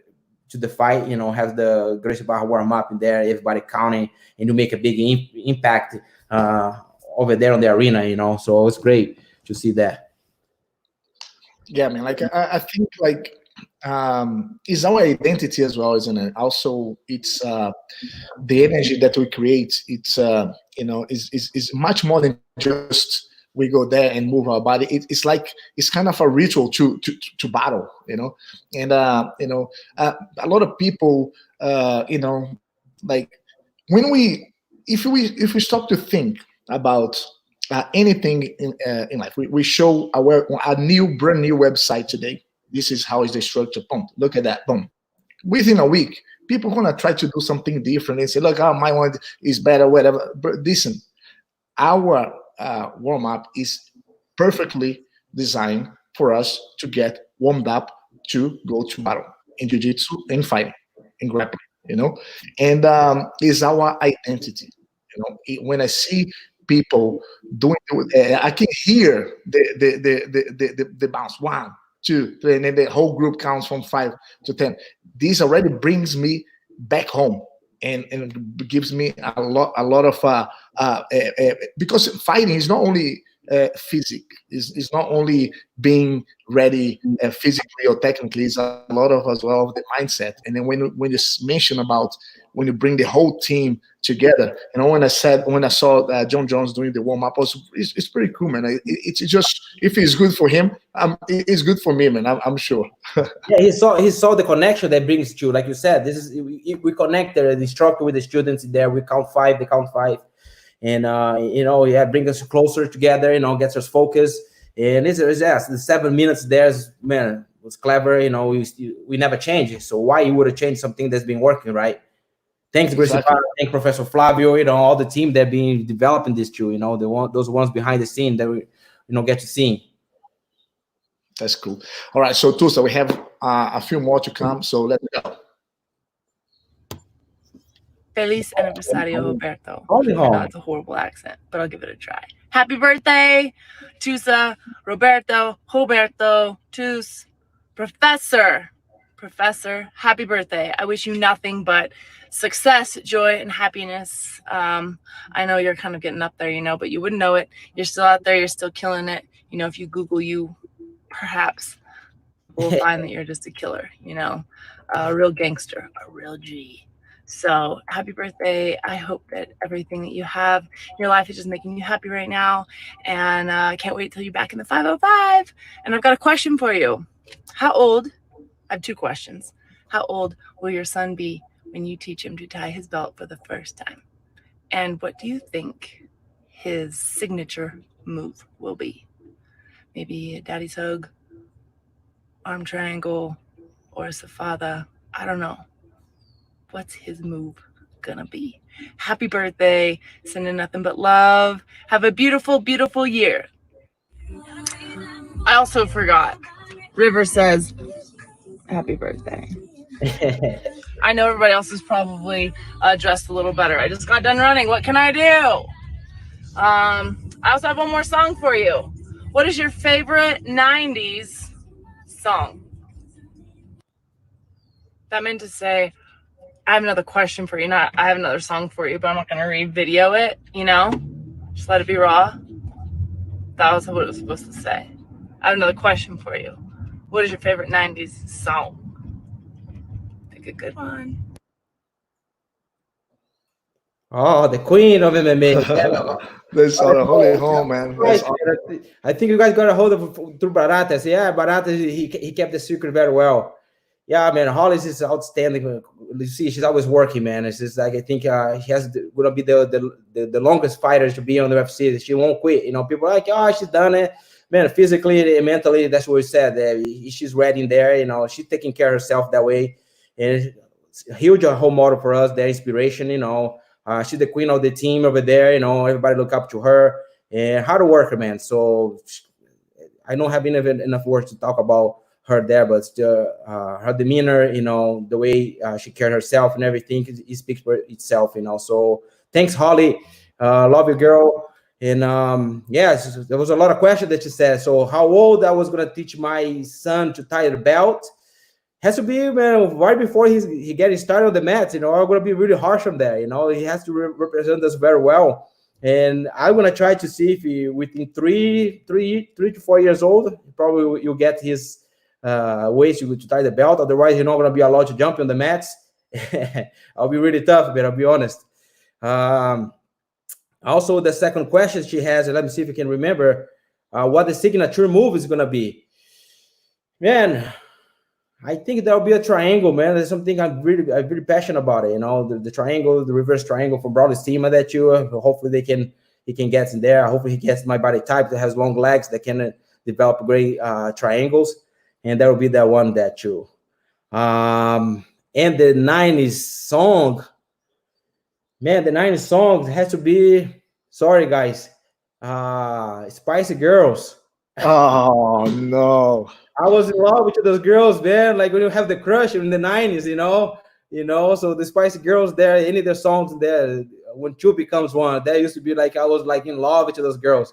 So I had to just go there just to make it a little bit fun. Spicy Girls, guys. I'm sorry. I'm a tough man, but we can have a good heart too. You know what I mean? Or cheesy heart.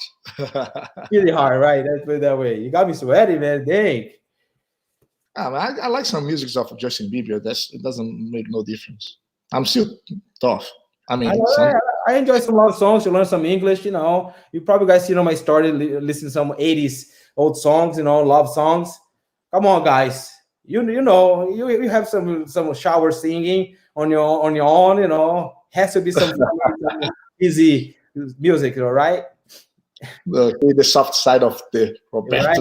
I got me sweaty. Hey, Ollie, why did world champion Roberto Tussa listening to Spice Girls before going to fight flipping? Like that's quite. You're not thinking about anything on the 90s. If in the 80s, I would have a tons of bombers. In the 90s, it's like, man, I think 90s, that's when I had a crush. So I had a crush on the Spicy Girls. That's why. Okay, makes sense. Okay, I'll let you out. I won't go any further. Let's go for another one. One more question. Right on. Let's move forward. Dang. Gente, vou contar uma história para vocês da mãe que virou uma tigresa.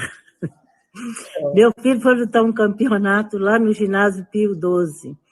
E eu fui assistir, mãe, filho, papagaio, foi todo mundo assistir. Lá pelas tantas, ele estava lutando com o senhor Maia e começou a apanhar do Maia. Eu quase pulei dentro do ringue para bater no Maia e chegava perto da grade e falava: meu filho, mata ele, meu filho. Para você ver que desespero chega uma mãe quando vê seu filho apanhando. Mas essa foi a história da mãe mandando o filho matar um colega de jiu-jitsu. Já pensou onde é que a gente chega?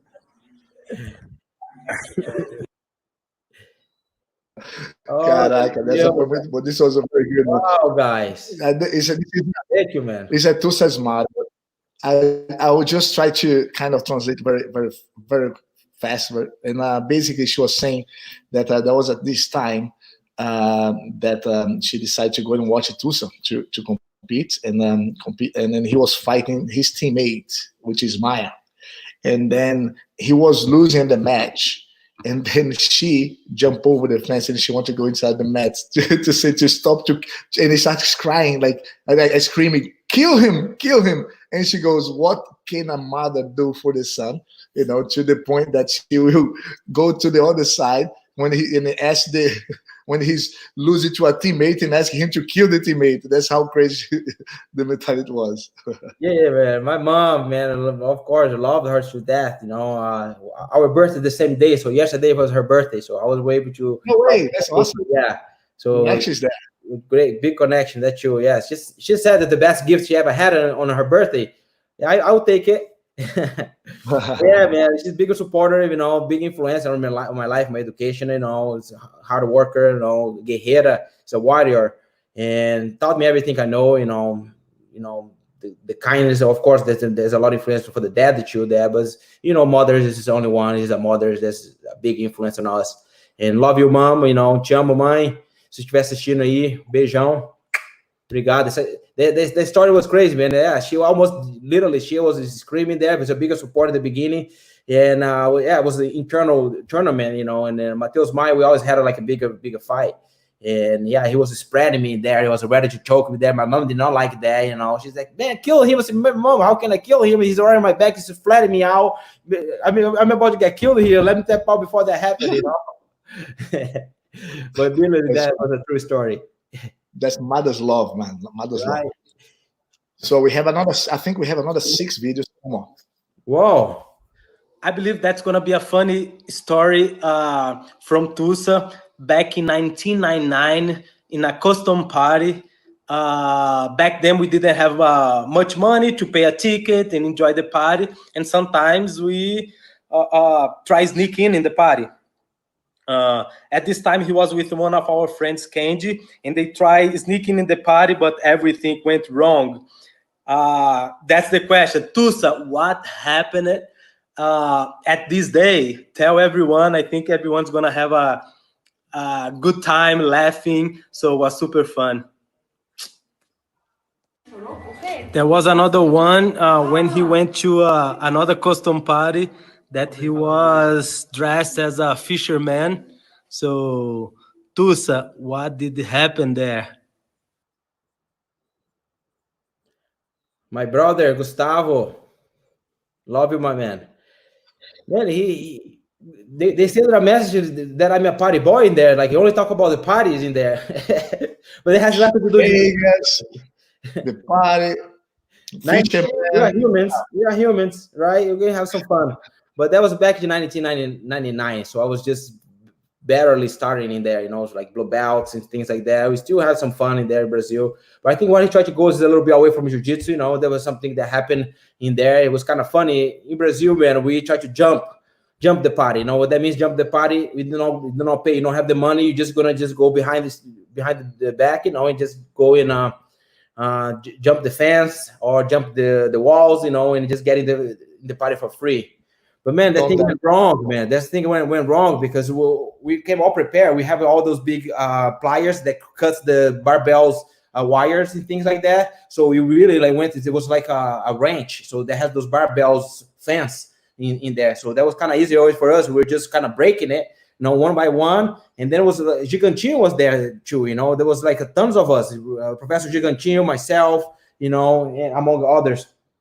I mean, it was all lined up and going there. But what happened in the middle of we got it through it. It went to the back doors, and everybody was lining up like in a corridor, like the way we found our way. But as soon as you met the bouncers, man, the bouncers let it go. The dogs, they started shooting to the air, just to scare us out. Man, everybody started dispersing, started running away, man. So we did not come back to the same way you come in. When you came back, we came to different ways. So when you found the end of the field in there, that was the barbell fence. Man, I see some of my friends jumping over and get always scratched out through that. So, man, how are we gonna jump over? We're gonna get tangled on the barbells and things there, on the spikes of the wires. Man, I went in between, I went through it. I really went to jump just like a diving jump in there, and I actually was able to manage to go through the barbells. It's like 1 foot, in distance between one and the other. So I went through it. Man, but I passed through it. But man, it was my shirt was cut it out. I had like a big scratch, it was bleeding in my head from here to there. And then in the middle of that too, when I was about to jump into that, I fell on I don't know what it was. I think it was some roots on the floor that trapped my shoes, and I ended up losing my shoes, one of my shoes. And I had a white pants that when I fell with my knees right on the dirt, the red dirt. So man, when I get out of the party, so I had to go in front of everybody, and then I was right all tangled, ripped out with the shirts. I was bleeding on my head. I was limping because I kind of twisted my ankles, and I had one last shoes. There was only one shoes on and another one off. And man, my jeans, my white jeans was all full of a mud, things like that. So I was, man, had to go in front of everybody to go back home. So I did not go back home, man. I went to Gustavo's. That's why he knows this story, because he just had his daughter. So he was with his girlfriend. So I went to this apartment and I just say, hey, Gustavo, can I borrow some of your clothes, man? Because things went wrong, obviously. And I want to go back to the party and try to make it through it, So that was like the story he was talking about. And yeah, it was funny, because he couldn't believe it. What happened to you? You got jumped or something? He said, man, I just tried to jump it. Things went wrong and everything happened. I just described it to you guys. But yeah, they make fun of me until to these days, So my brother, thank you for bringing that up. It's a little bit away from jiu-jitsu, but it's something on my personal life, So we had some fun there back in the days. Find a way to party a little bit. Brazilian stories, huh? Yeah. That's crazy. But that's how we all grew up doing all those madness, those crazy things, because we didn't have access, right? That's why. Well, we find a way. Yeah, we want to have fun. Find a way. Jiu-jitsu teaches that, right? Exactly. And now your brother, he lives there with you, right? Yeah, he's in New Mexico right now. Right now, he's in Brazil with family. But he's in New Mexico there. He helps to develop the school there. He's responsible for Gracie Barra Rancho. He's the head instructor over there and also school owner too with me. Yeah, man, he's a big supporter. Have family around you. You have Victor right next to you there. You can train together. Someone that you can trust. So yeah, it's unreal. You have them, Barata, Don. This is all my brothers. That's awesome. So let's go for one more. Wow.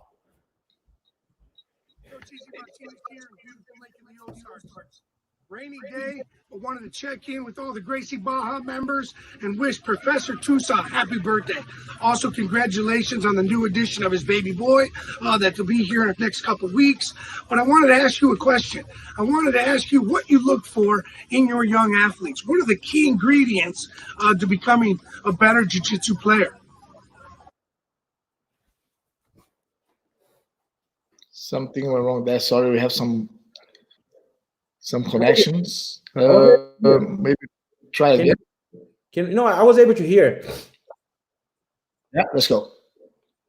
His style, man. Oh, he was one of the big influences too on MMA careers. When he went to the house, the Ultimate Fighter, I went alongside with him, so I was able to learn a lot of how to be a great coach. He's one of, I think for me, is the best MMA coach, but also the best wrestling coach that I know. He has like outstanding work with their kids in Illinois area. Tons of champions. He does a beautiful work there by help the unprivileged kids to get scholarship through wrestling. I think this is beautiful, and I wish we could do this in jiu-jitsu if jiu-jitsu was something like that. So he asked a question from me, like, why do I look into the young generations, the young athletes? He doesn't want to work a lot with them when it comes to teach jiu-jitsu. I think it's character building. I feel that's the most important than becoming a champion. It's a champion in life, to be a good person, use the lessons jiu-jitsu give us.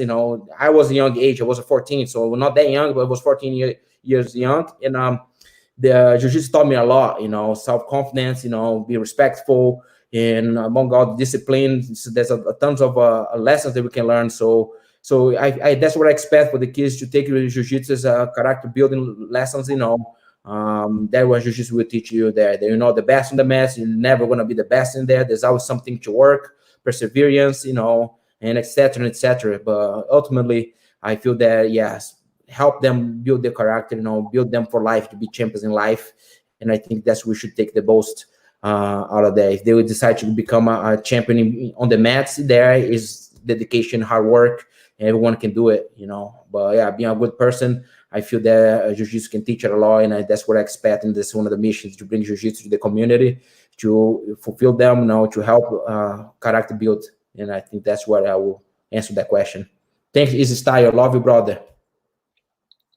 That's awesome. That that's the thing, isn't it? First, you gotta sort yourself out in what you have, what is your purpose in life, and after that, the next stage is to help someone else sort themselves out, and then people around you becoming the same kind of climbing through on their own journey, try to become a better version of themselves all the time.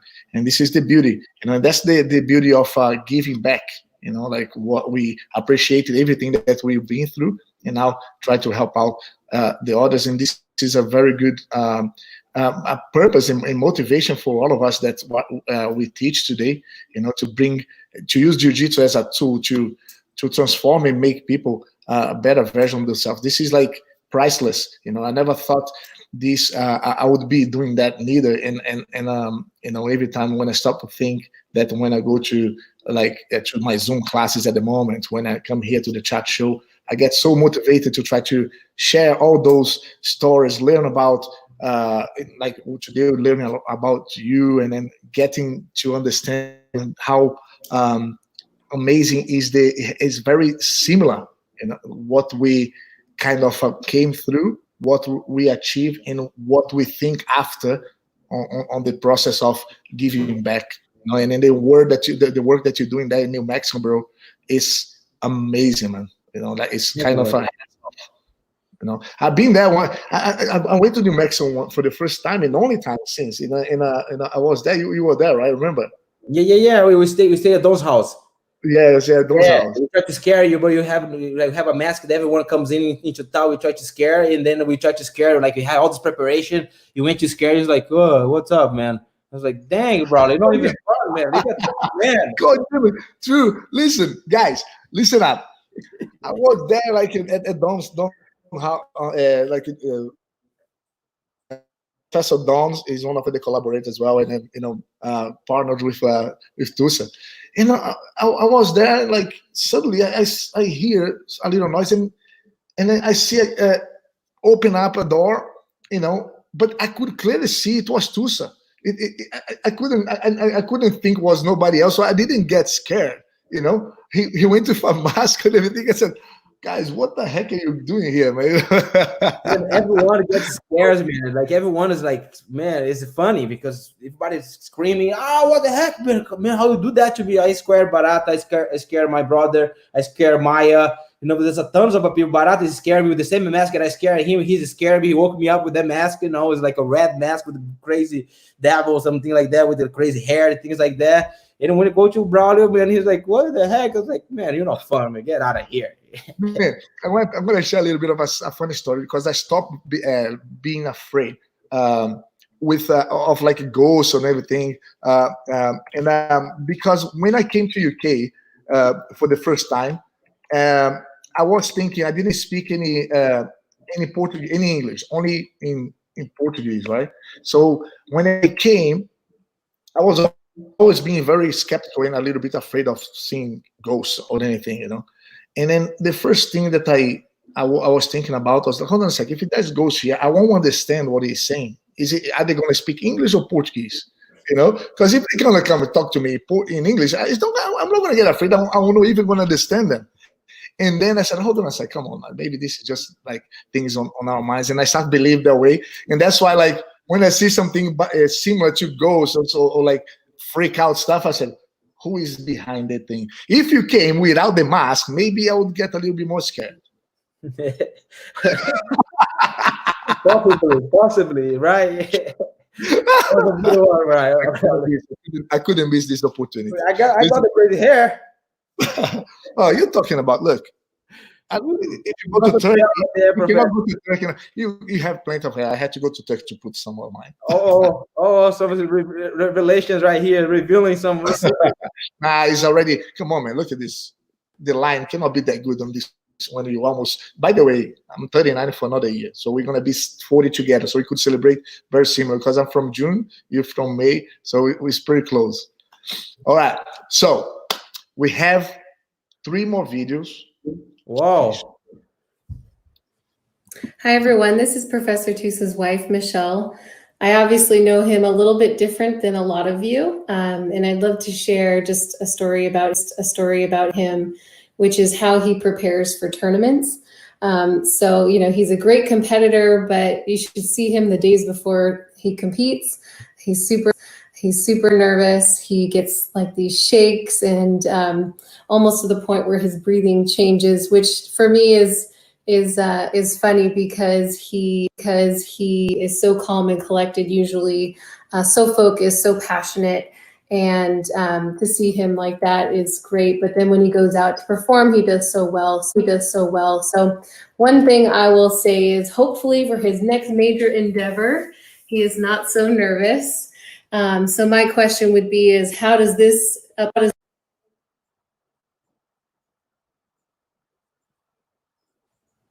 everyone. How does this upcoming life challenge compare to preparing for? I got it. To continue to preparing for competition, I guess. Yeah. My wife, man. She's right here. She's surprised me that everybody surprised me in there. I think with the stuff time, and I've been so busy. Yesterday I had 6 Zoom meetings, man. I was like all over from 7 a.m. man, all the way to 7 p.m. was 12 hours, man. Which is the shift. You know how things go, 5 schools, anyways. But I enjoyed the journey. And yeah, I have my wife, man. Love you, girl. You're everything to me. Be supporting me since day one. Support my career, support my dreams. Although we've been living separate, that even she put up with that thing. We live in different states, but she understands that that's something that I'm so passionate about. It is my life. The gyms that I built, we have built. The team in New Mexico together. And yeah, man, I couldn't ask for a better one to be next to me and support me. And hey, love you, girl. Love my baby. She did say something, man, that's behind the scene. Every tournament is inevitable, man. When I wake up That's when I started. When I wake up, what time I wake up? 5:30, 6 a.m. That doesn't pass that way. As soon as you have the first wake up to go to the bathroom or something, is over. I started getting anxious, and the breathing patterns. She said, man, I found a way to kind of calm myself. How I breathe through my mouth, it has to be loud, like something like that. So imagine her 6 a.m. has to listen to me breathing like that. She's like, "What's wrong? How come you not control yourself?" I mean, that's how I can control myself. Just breathing heavy. I cannot eat anything before the tournament, and I just have to usually I just drink a shake, and I just try to hold the shake on my stomach because I constantly wanted to throw up, wanted to push that through it, And with that being said, man, the question said how I feel about this transition. I get so nervous for the competition to be on the next stage of my life. I feel super excited. Some nervousness comes in, man. It's my first child. But I've been around a lot. Michael Joca has 3 kids in there, and my brother is his only second child, my sister, so I was able to be around them a lot. Some of my friends, Professor Don has his kids and things like that. So I started craving for it, So I started looking forward to it and wanted to have a child, to pass along the legacy. As Master Carlos Grace Jr., he kind of gave me, not a pull in my ear, nothing like that, but he gave me like advice. He said, man, don't wait too long to have a kid, have as many kids as you can, just keep passing on your legacy. And that kind of stick with me. And then I was just, man, I think it's time. So I was pressuring my wife, say, hey, finish your career. No, start your career, finish your college and things like that. When your career started launching, it's time for it. And I think it happened at the right time. Everybody has their own time for the child. And yeah, man, I feel nervous a little bit, but I think I'm going to kill it. I'm excited. I watch all these videos, classes for when the birthday's coming. So I'm ready to support her on this when the time comes. And I'll be a father, be a role model, be an example to my child, and continue to build the legacy.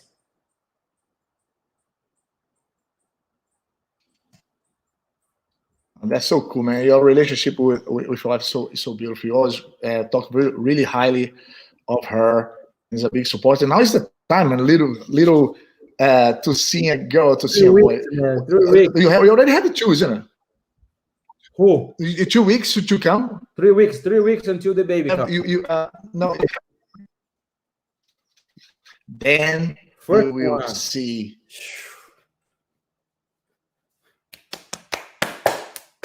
It's one of the most. That's what I do before competition. I smack my own face, I smack myself just to get the chills and get the body awakening. So I will probably do that before the baby comes. Professor Braulio, are you there? Another video is coming. Hello, Tussa. The guys put you in a special spot today, Let's go. Let's do it. Professor Tussa, what encouraged you to leave the agronomy college you were in at the end and move to USA? What your family and your friends thought about this in that time?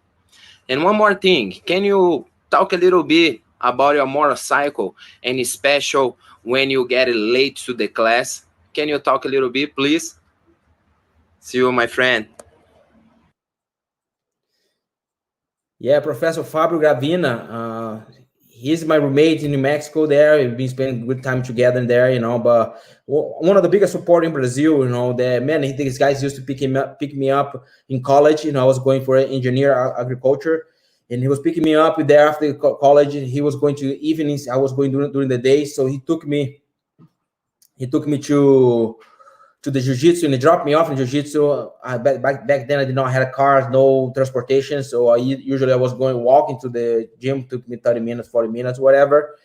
And he's a bigger supporter. He's my brother. I call him my brother. We connected on the weekly basis. We talk and support each other. So he was a bigger supporter for me. So thank you for that, Professor Fabio. Thank you for the words.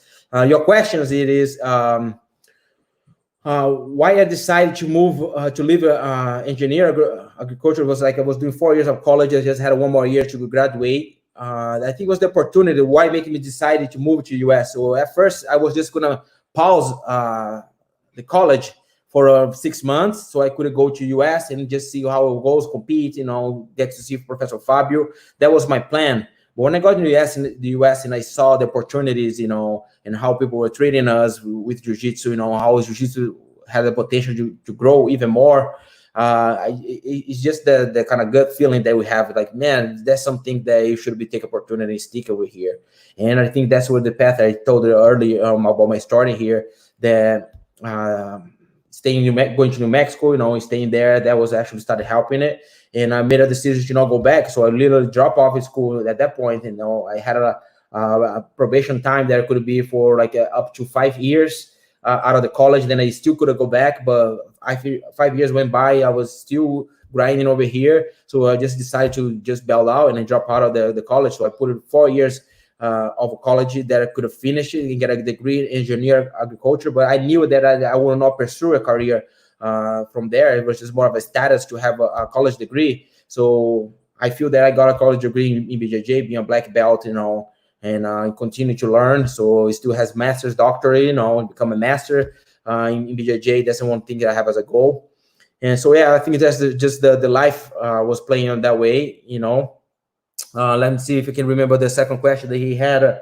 What are my friends and my family, especially my family, what they thought about it? My mom was not so supportive of it, but my dad was kind of pushing. He said, "Man, yeah, sell your motorcycle. I'm going to help you out for a little bit to buy for the package." And then I have a little bit extra money. I came to US with $800 in my pocket, and I made it happen. There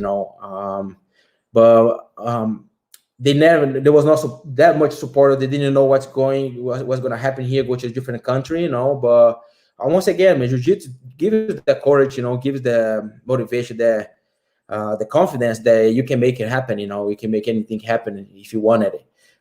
Being a champion, a Brazilian national champion, which I consider a really tough task to do, is purple belts and brown belts. So that actually made me believe in myself to come in over here, And the other question that he had is about the motorcycle. When I got a motorcycle, I was driving to teach classes. I was going to college, full time, and then lunchtime in the evenings, I was able to teach some classes at Brasilia, Asa Norte. Shout out to the team there, Brasilia, Brasilia. But man, I was late, Brazilian time, I had to juggle a lot of college life and things like that. Man, everybody's waiting for you upstairs. It was just something that was upstairs, so I was just parking my motorcycle right in front there. That was the few times that I was just literally jump out of the motorcycle and go to teach class, and forgot about to turn off the motorcycle, leave the key on it, the blankets on it. Literally, it's just like, hey, come to steal from me in Brazil. Easy to steal a motorcycle like that. But luckily enough, some of my friends that was even later than me, they was there. He started just like really gassing the motorcycle and said, "Man, what's going on?" And then I was looking back into the windows. They would say, "Man, I really want to leave your motorcycle like that?" And that was something they always make fun of me, that I wanted to just teach so bad that I forgot about even the motorcycle, like turn on, and blinks on and everything, ready to get stolen. But I was lucky to never that happen. But Professor Fabio, thank you very much, my brother. Love you all. Thank you. Braulio, back to you. You still there? Yeah. Can you hear me? I'm here. I'm listening. All right. So let's go. I think we have another 2 more questions. We already been only 2 hours. Only 2 hours? I couldn't believe it. Nielsen. Meu nome é Nielsen Nunes Grilo. Sou faixa preta da equipe Gracie Barra, Geórgia.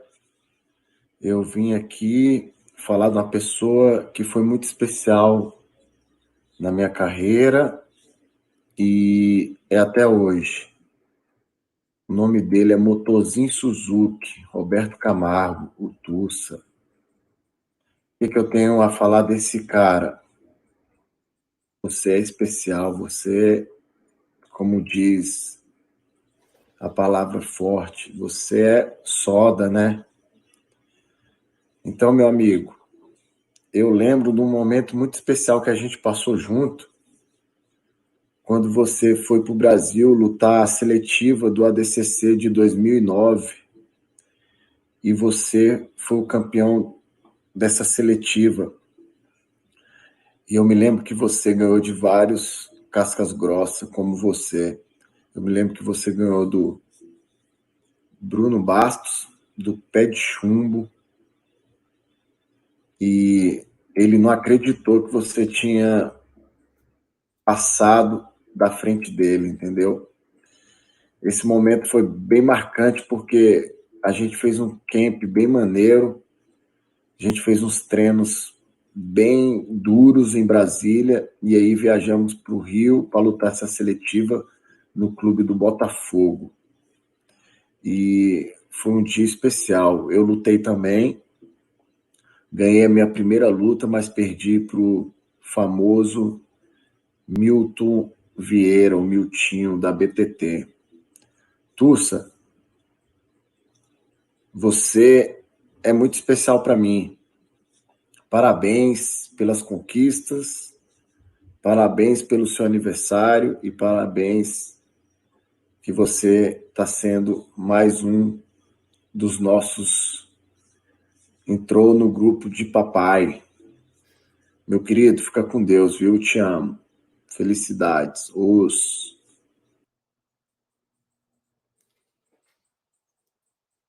Braulio, Professor Nelson Nunes. Great friend, man. Great friend. Great, like I said, man, a success cannot be done by yourself. You know, that's people supporting you. Want me to translate what he said?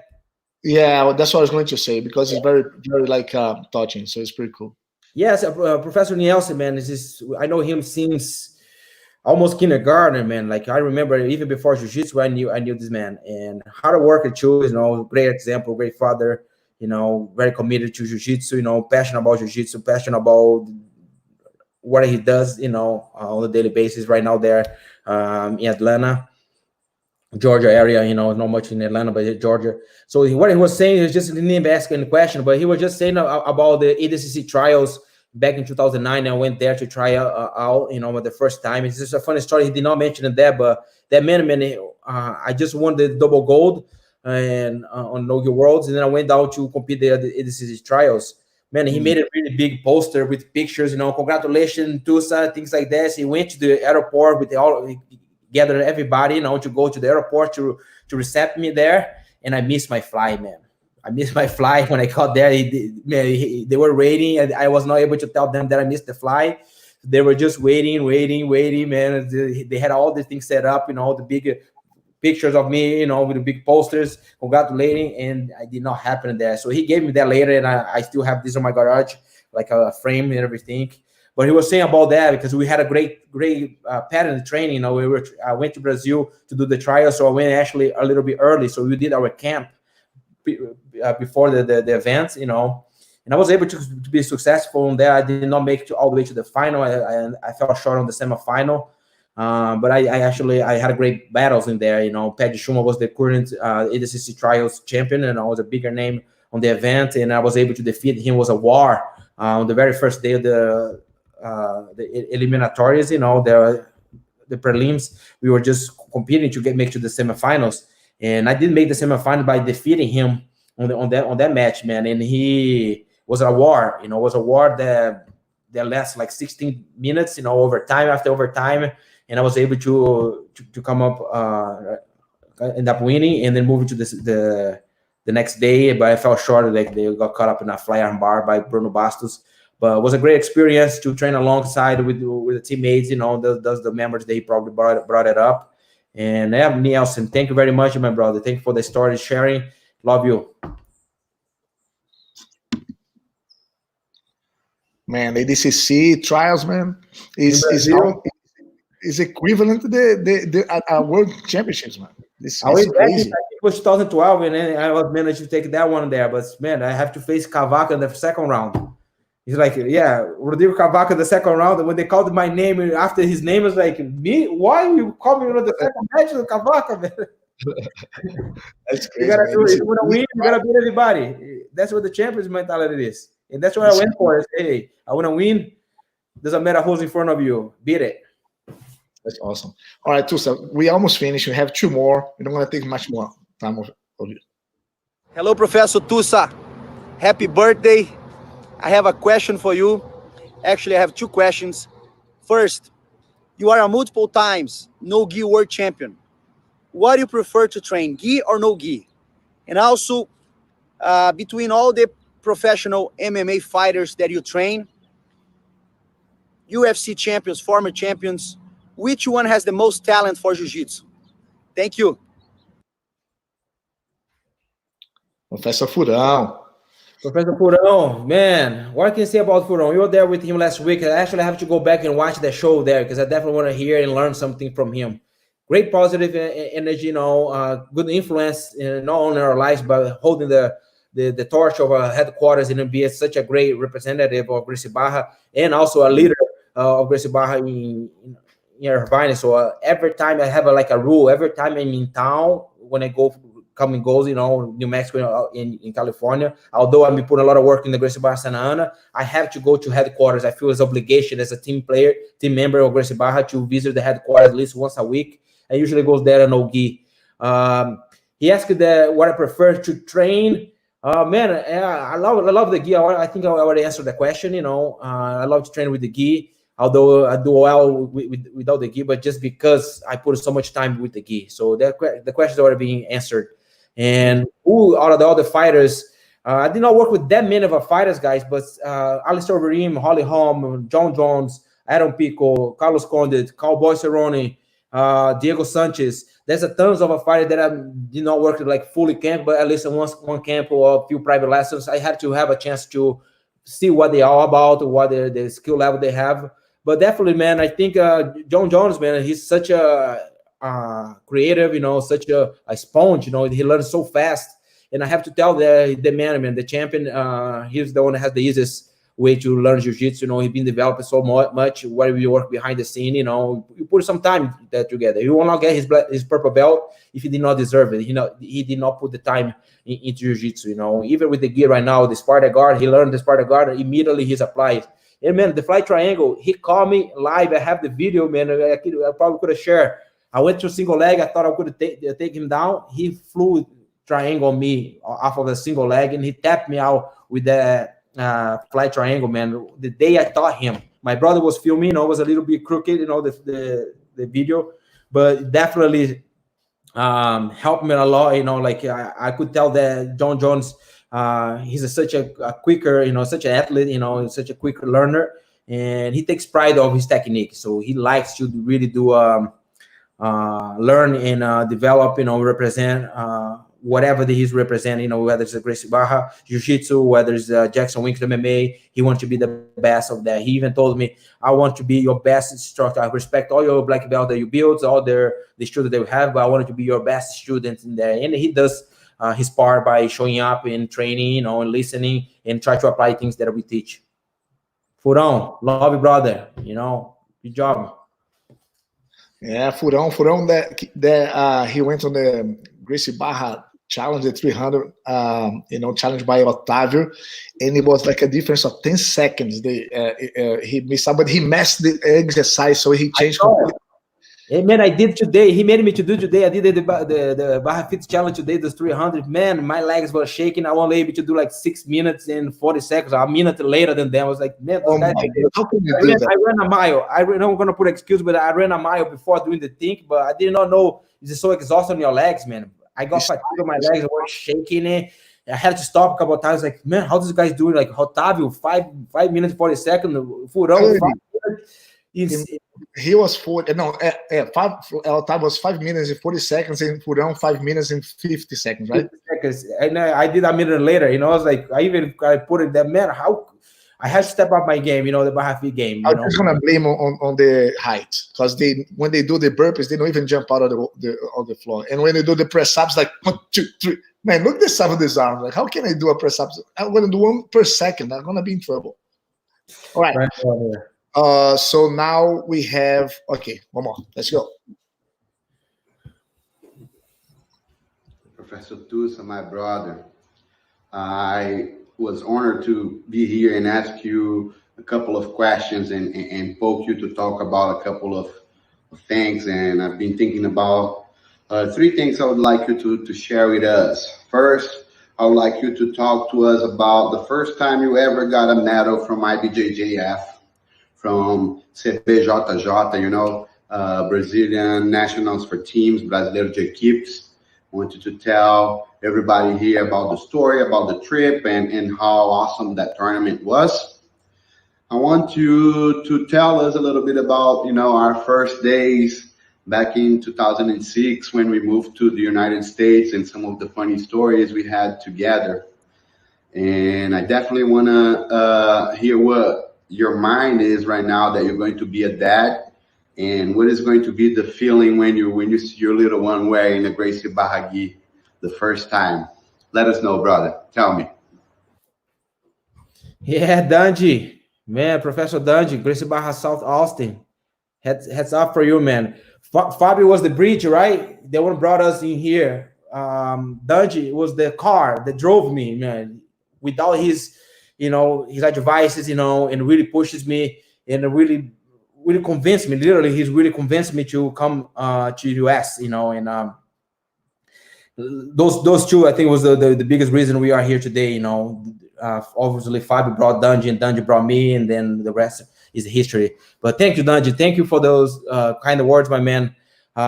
First medal in IBJJF was Brazilian national team championship. Final, Gracie Barra Brasilia versus Gracie Barra BH, Dracolinos, the head coach there. No longer we had a Professor Jucão, was Professor Fabio Costa, and Bruno Triangulo was those ones that was leading the way for us there, Man, what a war on Brazilian National. Facing Dracolino, we were already scared. We're like, man, how Dracolino was famous in the beginnings, how they had a strong team. And I did not know, man. I just knew this guy that had something on his shoulders, like those neoprene, like I think it's a shoulder sleeve. From there, he was look massive, man, like literally like a huge athlete, but tons of muscles. And this person was Romulo Barral, man. He told me before that he saw me warming up, and he said, man, I'm going to have to face that kid there that warm up all crazy. I used to warm up real crazy, make noises and breathings, all those kind of stuff, just to get my nervousness out of the way. And Romulo Barral was the first one, man, when we went to the first match, because you know how the Brazilian national teams happen, the championship in there. You randomly, you just number 1 to 5, you just choose 1 to 5, and the other team doesn't know who you name number 1 to 5, and then you go number 1, fight number 1. So we don't know who you're gonna face in there. We just have assumptions.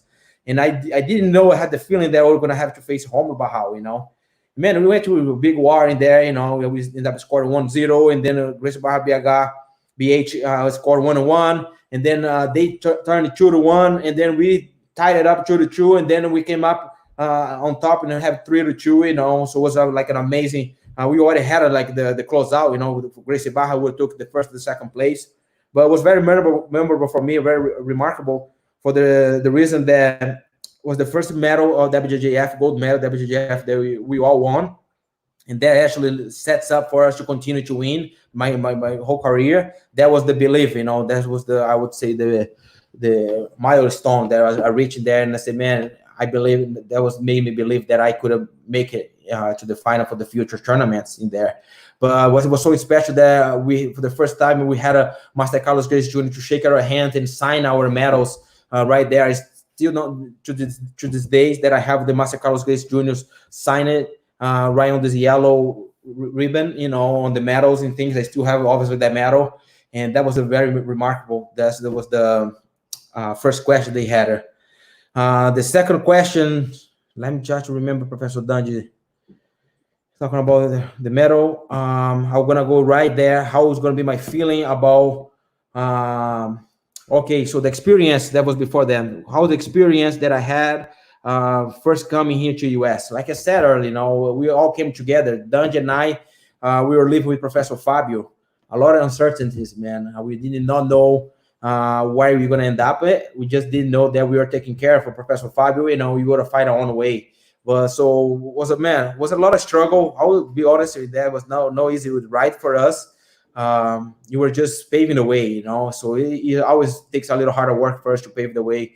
But it was fun to have a brother that was so motivated. It was so supportive alongside with me. Especially the beginning of the career. He actually beginning of the career in the US. So he definitely did a lot of support on me, and I would have to thank him for. The third question that he had, like how I would feel to have my son wearing the Gracie Barra gi for the first time. So before even the Gracie Barra gi, he already has the little babies. I don't even know the name, guys. First time dad, but those newborn that has like a Gracie Barra logo on it. That'll be the very first one. I can't wait to first time I have to change him, I will definitely have to put the Gracie Barra gear on him.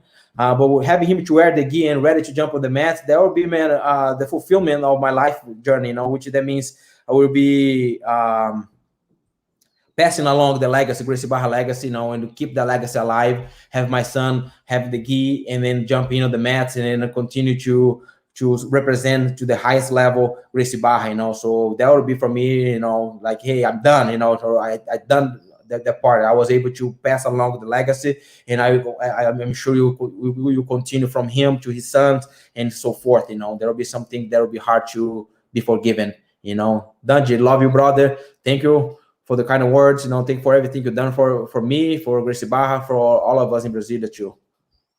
That's awesome. Danny, man, is an awesome guy. Also, like same generation of us, was awesome. We had many tough trainings on during the preparation for competitions. Always good. All right, so we're coming up here with one more question, and then we're done. Love. Professor Roberto Tussa, it's an honor to be here asking you a question. You are an inspiration to all of us. You are a role model for Gracie Barra. You are also a very humble and amazing human being. I'm lucky to have you as a friend, as a brother-in-law, and being able to interact with you very often. You teach us so much on and off the mats. And the result is this amazing career that you've been having with Jiu-Jitsu, martial arts, and Gracie Barra. A very well-accomplished athlete, professor, MMA coach, school owner. The list is very, very long. But there is something very special about you that I notice every time you have an opportunity to communicate to everyone and to expose yourself in a good way. You always make sure to put Gracie Barra first.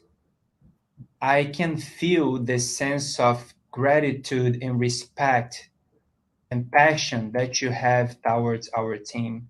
And my question is, why Gracie Barra is so special for you? Marco Antonio, Marcos Joca, very well spoken man. I always tell him I wish I could speak as well as he does.